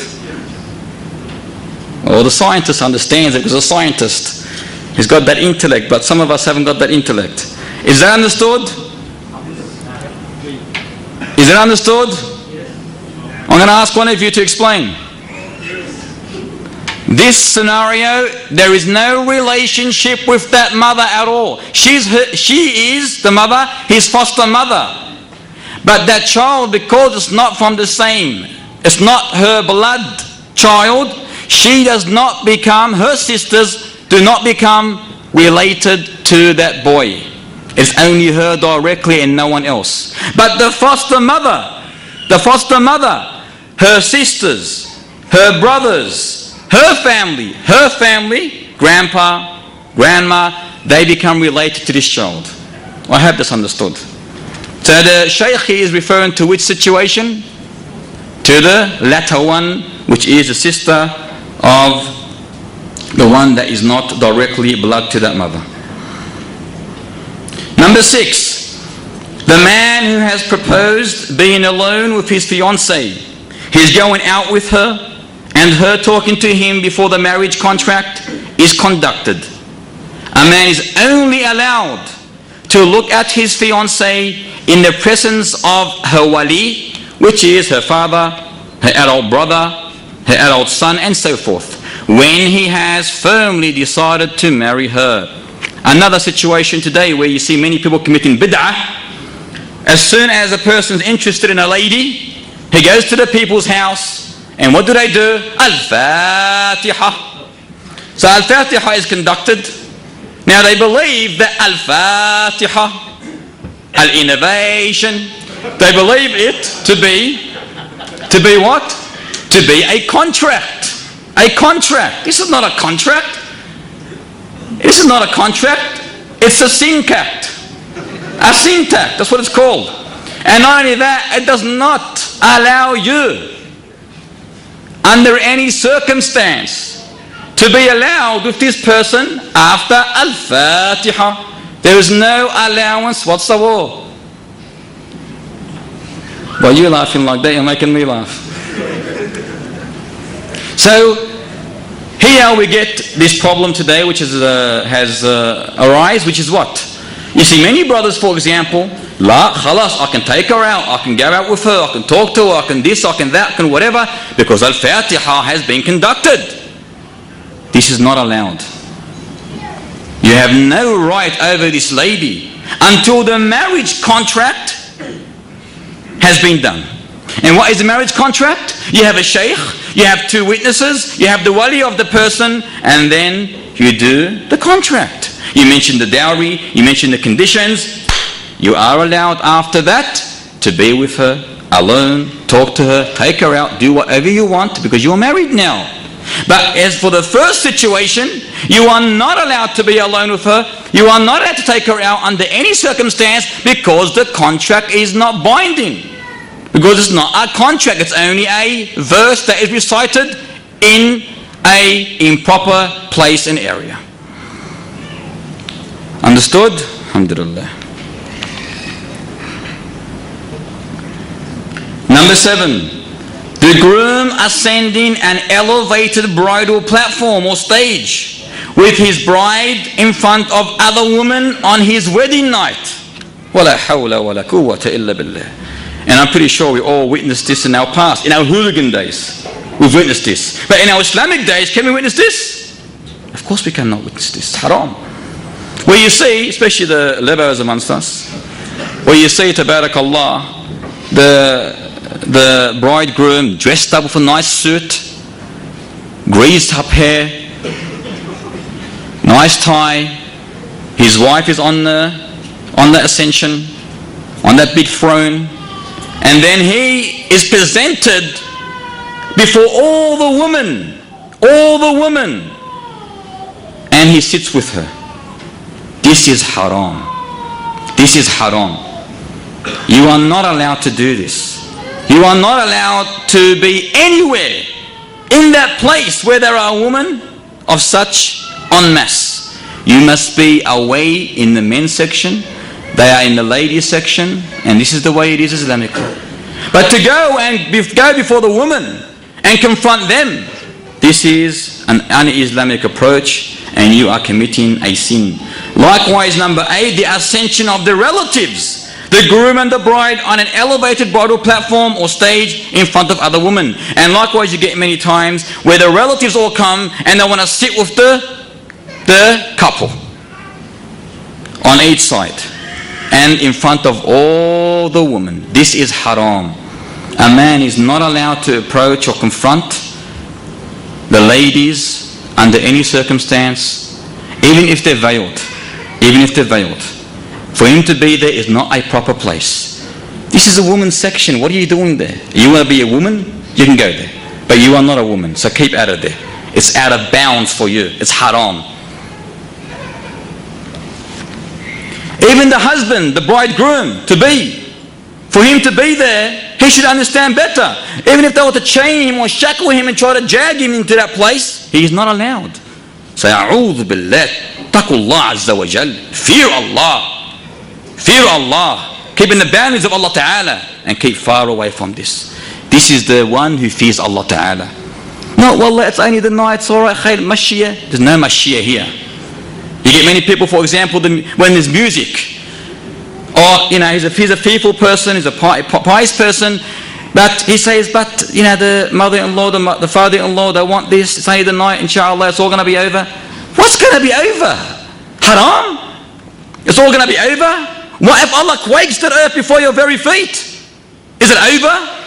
It is never over. That incident that partook that night is always there. It's recorded.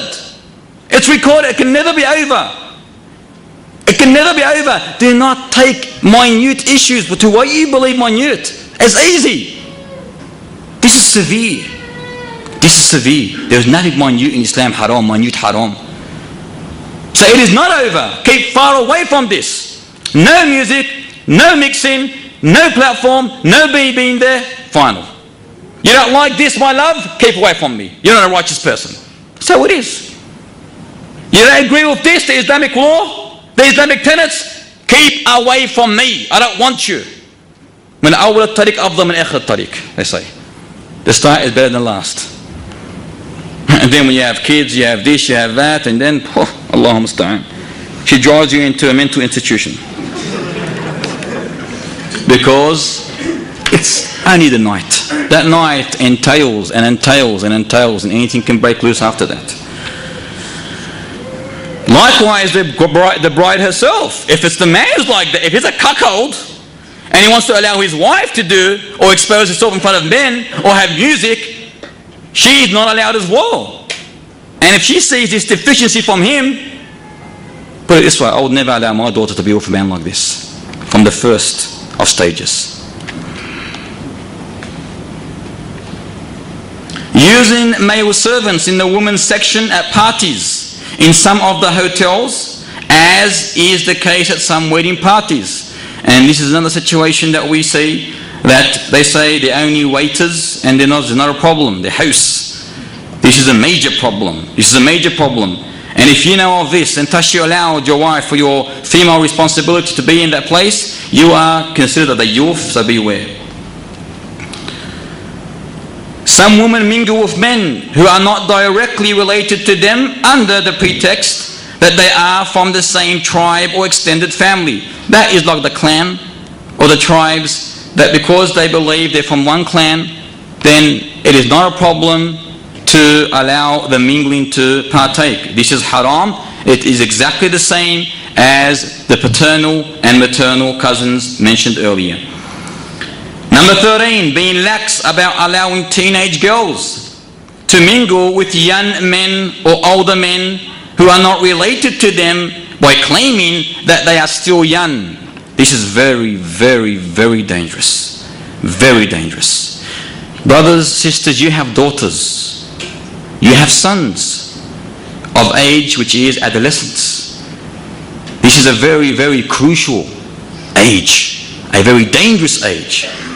How are you able to see men around your daughter at the age of 15, 16, 14, 17, 18, with the excuse they're only young, they're teenagers. This is not allowed. It is not Islamic. Do not take this lightly. Men use them as prey. Men today are like predators towards women. And that's the reality. There are many evil people out there. Do not take these issues lightly. Take them with full conviction and acceptance. Acknowledge the situation and implement what you hear. For when you know this and you do otherwise, you are judged for it. You know, how can we allow our 16-year-old or 15-year-old daughter who's just a flower that has not opened up to be with men, to be with young men, older men? Is this logic? It is dangerous. Very, very dangerous. When Asma bint Abi Bakr radiallahu ta'ala anhuma, when she entered in Muhammad's room, he saw her with clothes that were transparent. You can see through. He goes, "Ya Asma, when a woman comes of age, she is not allowed to show except her face and her hands. In other words, cover yourself. You're of age now." She could have been 12 years old, 13 years old. So he warned against this. And like I said today, it is very, very dangerous regarding the issues of teenage children. Beware, because a lot of young men like to experiment things they haven't before, and they prey on young girls like them. If not them, nasallallahu al-afiyah, is the older men. So be careful. She's your daughter, and treat her like a precious golden thing.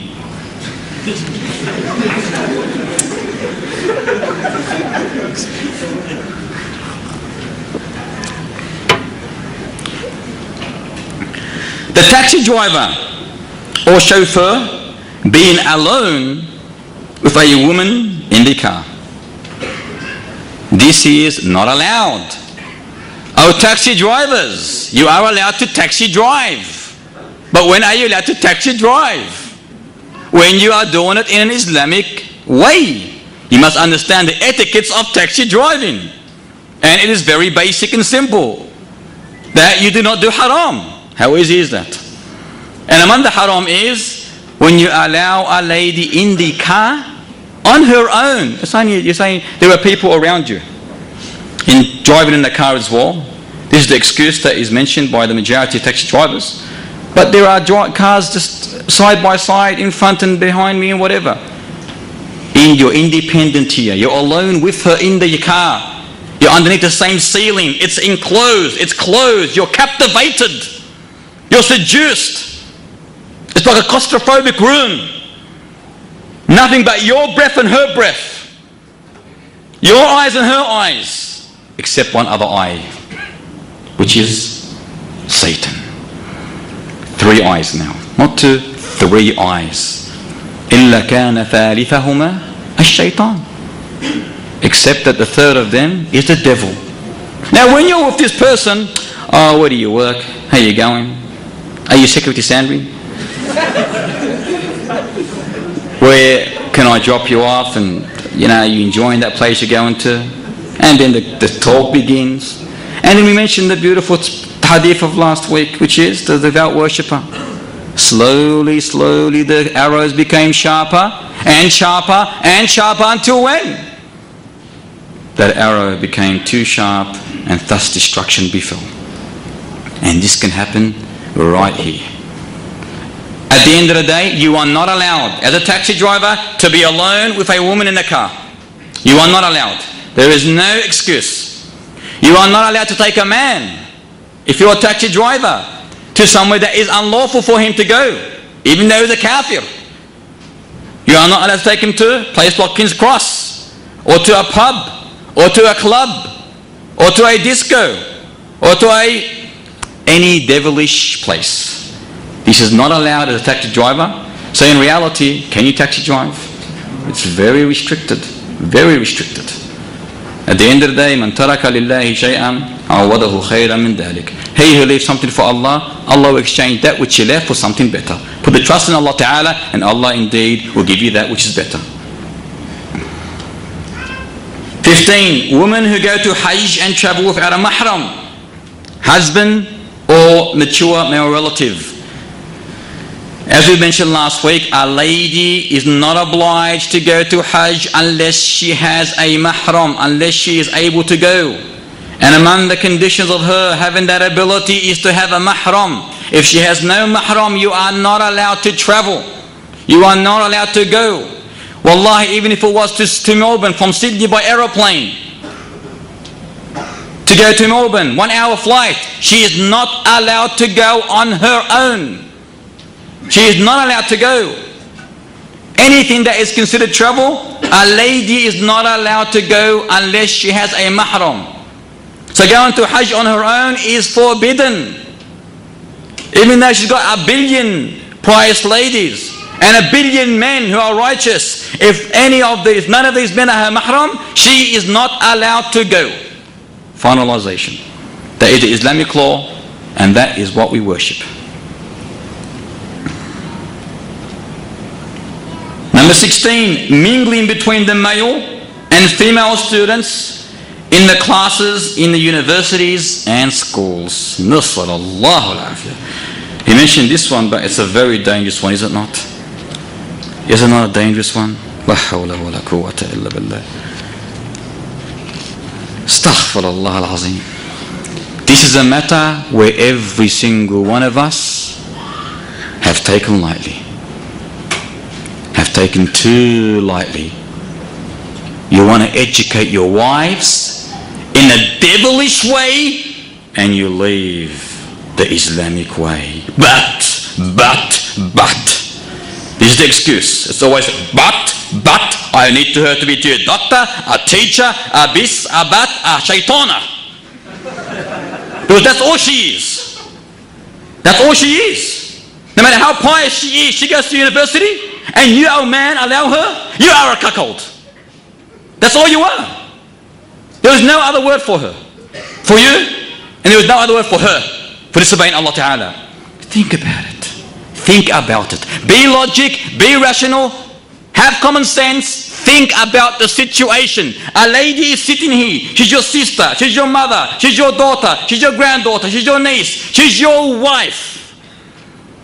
And then next to her, whether in front, behind, there is a man, is a man, is a man, is a man, is a man with an earring. Whatever he is, I don't know if he's a man, but he's got an earring on. And he speaks like a man. Can you allow your sister or your wife or any other female responsibility to be in that class? Can you really think about it? You're a Muslim man. You care about your female responsibility. You care about her. Wallahi, if you allow her to go there, you don't care about her. You're a liar. An L-I-A-R, a liar. Nothing else. And beyond that, you are a cuckold as well. Because if you allow your female responsibility to enter a room where there are men in that room who she can see and they can see her, and there's a man teaching her even worse, who is likewise of tight jeans, 501 denim jacket, earrings coming out of his head, and then he's teaching your wife. He is teaching your wife. Person like him. You're saying you want her to be taught by a person like him? Now come on. What have you reached? What have you reached? There's a group out there called the Female Liberators. And they are the Muslim sisters we're talking about. It just has come up now. It's an innovated sect in Islam. A new sect. This is genuine. And this sect follow one idiot, without mentioning his name, who he himself allows them to have beach or swimming parties at his house. by bathing suits, costumes. And they're destroying our sisters in Islam. These sisters. They're learning from this evil source, and these sisters are becoming modernized to what they believe is Islam, liberation. It's allowed. We are allowed to learn. We are allowed to go out. We are allowed to be free. We don't have to listen to our husbands. We can be whatever towards our fathers and our brothers. And they are full. These sisters are taking over the universities today. Allah, there are many, many cases that have come to us recently about these people who are twisting the truth, distorting the facts of Islam in the sisters' minds. Says, brothers, think about it. Just the fact that your sister goes, or your mother goes, or your wife, allowing her to mix with men, is it right? Where in Islam is this? Just give me one narration, one, that allows one. When Aisha would walk to the masjid, she would cover herself from the man, cover her face, fearing that a man might look at her. When Fatima was asked by her husband Ali, what is a good, what is a righteous way for a lady? He asked her, what is a righteous way for a lady? How can a lady be pious? She responded to him that she does not look at men, nor do they look at her. Now when you're in that classroom, what is happening there? What is happening there? Brothers, sisters, think about it. Think about it. Many sisters, wallahi, have become un-Islamic and have apostated because of this issue. Many. So look, there's no real need for us to go any further in the topic. It's understandable. It's understandable. It is not allowed. It is not allowed. And it's not my saying, it's the saying of the scholars. Scholars did not differ about a woman going to university where there's mixing of men. They allowed her to go where there is a university who is only for ladies. This is not a problem. Even there, they make conditions for that person as well, regarding the university she's going to and so forth.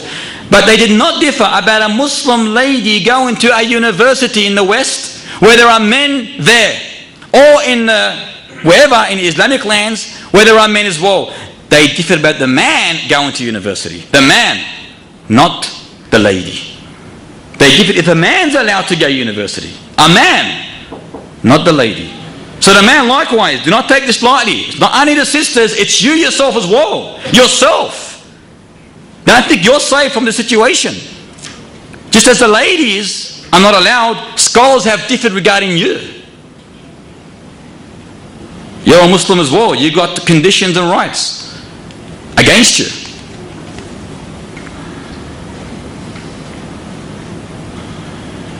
Number 18, the mingling of some students who study in other countries with Western families and living with them in one home. I think they call it exchange student, is it not?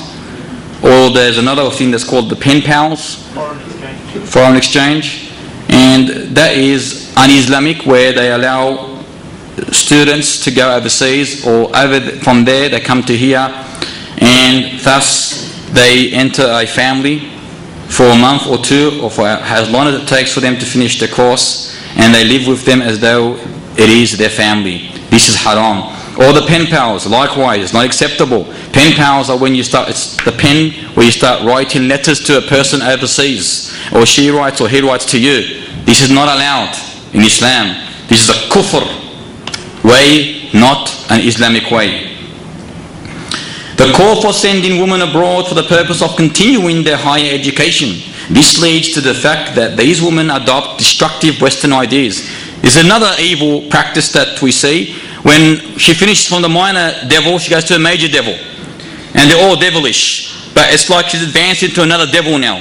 And when our devils are of different sort of levels. So from one devil to a larger devil.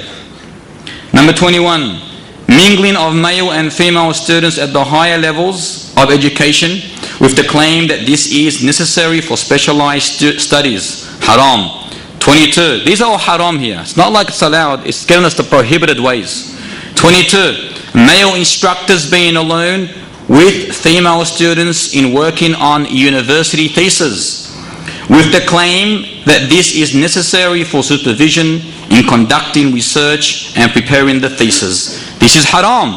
Even though he's your professor or he's a PhD person who's doing his thesis, and he has been obligated to take care of you while you are doing your thesis, whether it's the master's or the PhD or any other thesis. You are not allowed to be with this person independently. It is haram, no matter what the reason is. Under any circumstance, you are not allowed to be with this male. The call to attend various lectures, poetry sessions and conferences that are given by women or men, and where men sit side by side with women. This is un-Islamic, as we all know. Ladies are not allowed to sit beside men, and they are not allowed to sit beside the men, are not allowed to sit beside the women, and so forth.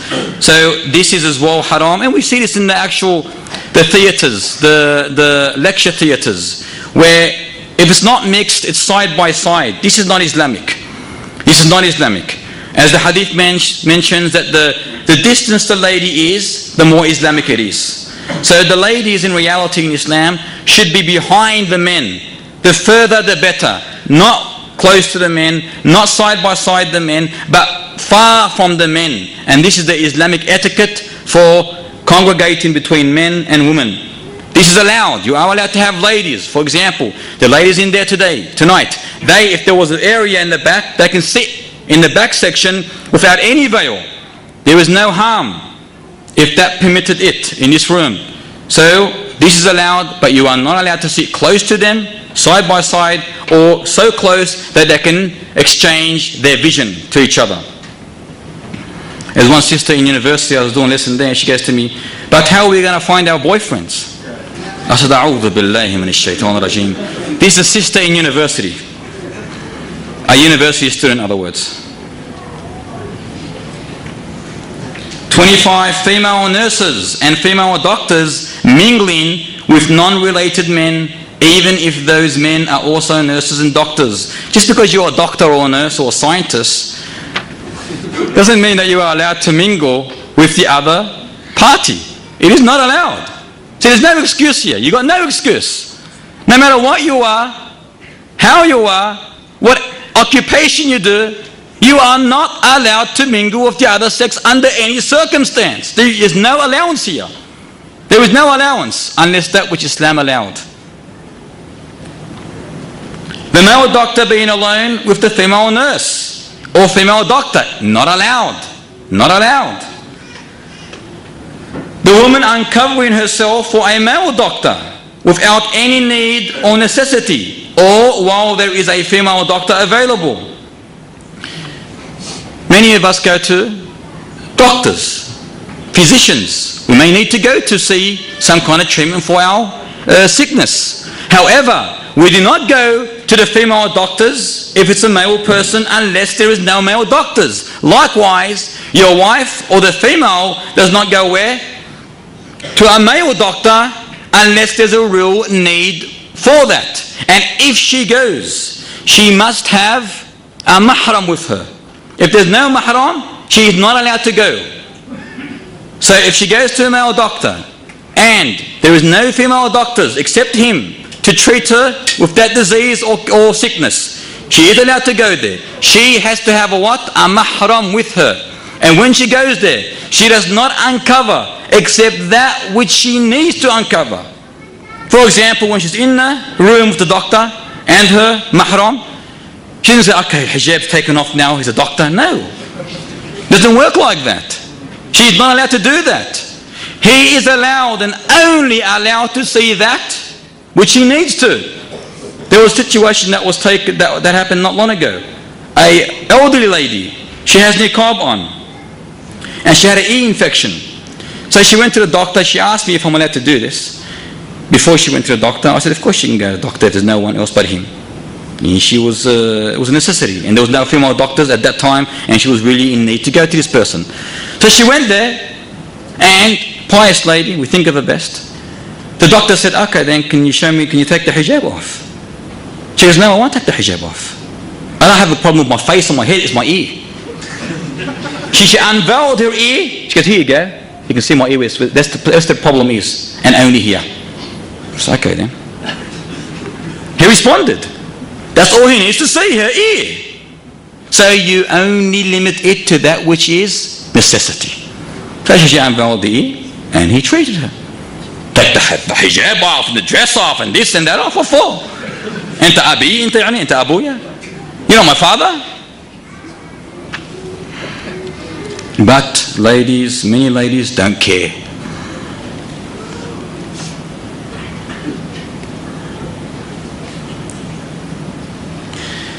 Women and men mingling freely at parties and on other special occasions.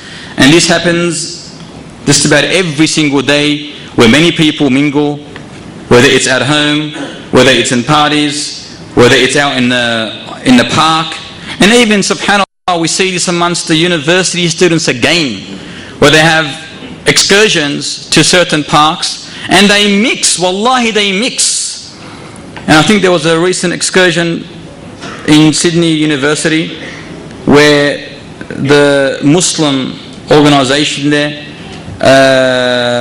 organised some kind of barbecue or whatever. They went to a park and they were mixing as they were brothers and sisters, related, brothers and sisters, talking to each other, exchanging thoughts to school, what they're going to do in the Islamic in the Islamic perspective, in their university. This is not allowed. And subhanAllah, why are we doing these things? What is happening to us as people? Where in Islam does this allow us? Why have we changed?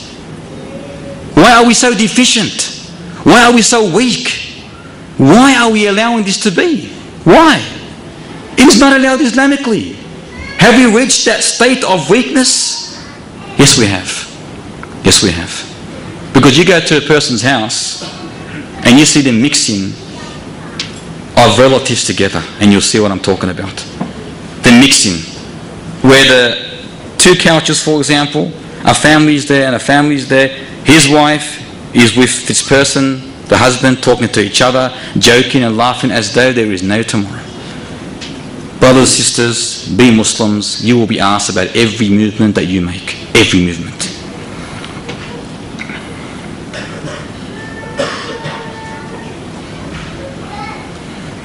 There are many more. We'll continue inshallah. There's only about 5 or 6 left that look important. I would advise every brother and sister to get this book inshallah ta'ala, which is called The Mingling Between Men and Women is Prohibited. It's in the bookstore. But we'll probably have to order a couple more boxes. But it is a very, very, very important book. Mingling of women with men at medical laboratories and clinics with the claim that this is necessary for work. Understood. Mingling of women with men at amusement centres and recreational areas with the claim that it is a family day. Haram. Mingling of women with men at restaurants and cafeterias with the claim that they are in the family section. Haram. Mingling of women with men, or women being alone with male store attendants and shopkeepers. Haram.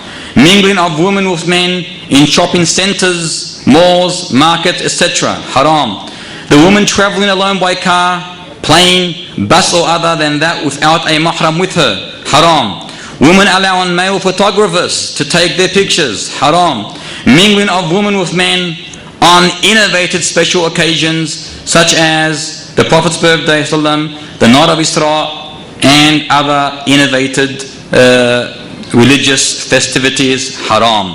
As you can see, there are many haram, and this is only basically a minute part of it. At the end of the day, what is allowed, very basically, it is very simple to understand that you are believing male. You are not allowed to allow your wife, your daughter, your sister, your mother to be in the presence of a man only when she needs to. when there's a necessity for it, and that is the only time she is allowed. Is a pizza delivery man allowed to deliver food to a place that he knows is used for haram? Example, a brothel or a club.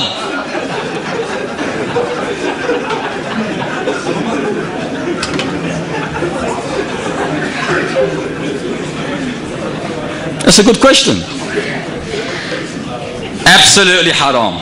Question. تفضل يا عمر. سلامة الله.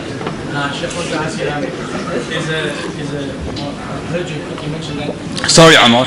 Not only is he not allowed to go to a brothel, sorry, bro, but he's not even allowed to go to a house where he believes, he knows there's only a lady there. So you can't even exchange a pizza on the door between you and a lady when there's no one there at the house but her. This is not allowed as well. So understand the situation very carefully. You are not allowed to be in the presence of any lady on her own, even if it is delivered a pizza, whether it's Domino's you work for, or Pizza Hut, or Pizza Plus in Bankstown, called Pizza Plus, or something like that. It's Halal Pizza Plus, I think it is. Is it Pizza Plus? You haven't been there? Good pizzas. No. They're halal too, you get that beautiful meat on it. Because we're deprived walillah alhamd from going to Pizza Hut and getting that big Super Supreme. But over there you can order the Super Supreme.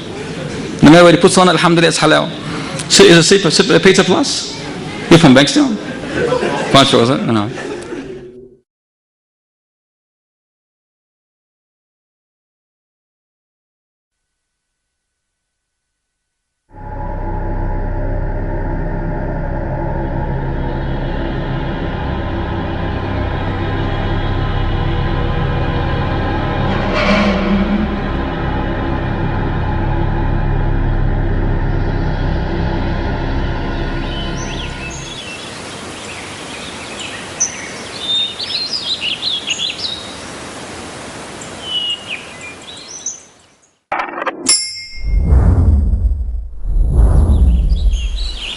One Islam Productions, an Islamic film studio established in Australia, is dedicated to producing films for all Muslims. Just some of the films by One Islam Productions: children's programs, Islam for Me, We Remember Allah, Storytime, and more. Educational films, Pray as You Have Seen Me Pray, Words, Ramadan, Renewal of Faith, documentaries. We at One Islam Productions believe that Islam is precious and deserves to be presented in only the highest quality. Visit us at www.oneislam.net for more information. One Islam Productions, a film production company run by Muslims for Muslims. وسلم دائما أبدا على حبيبك خير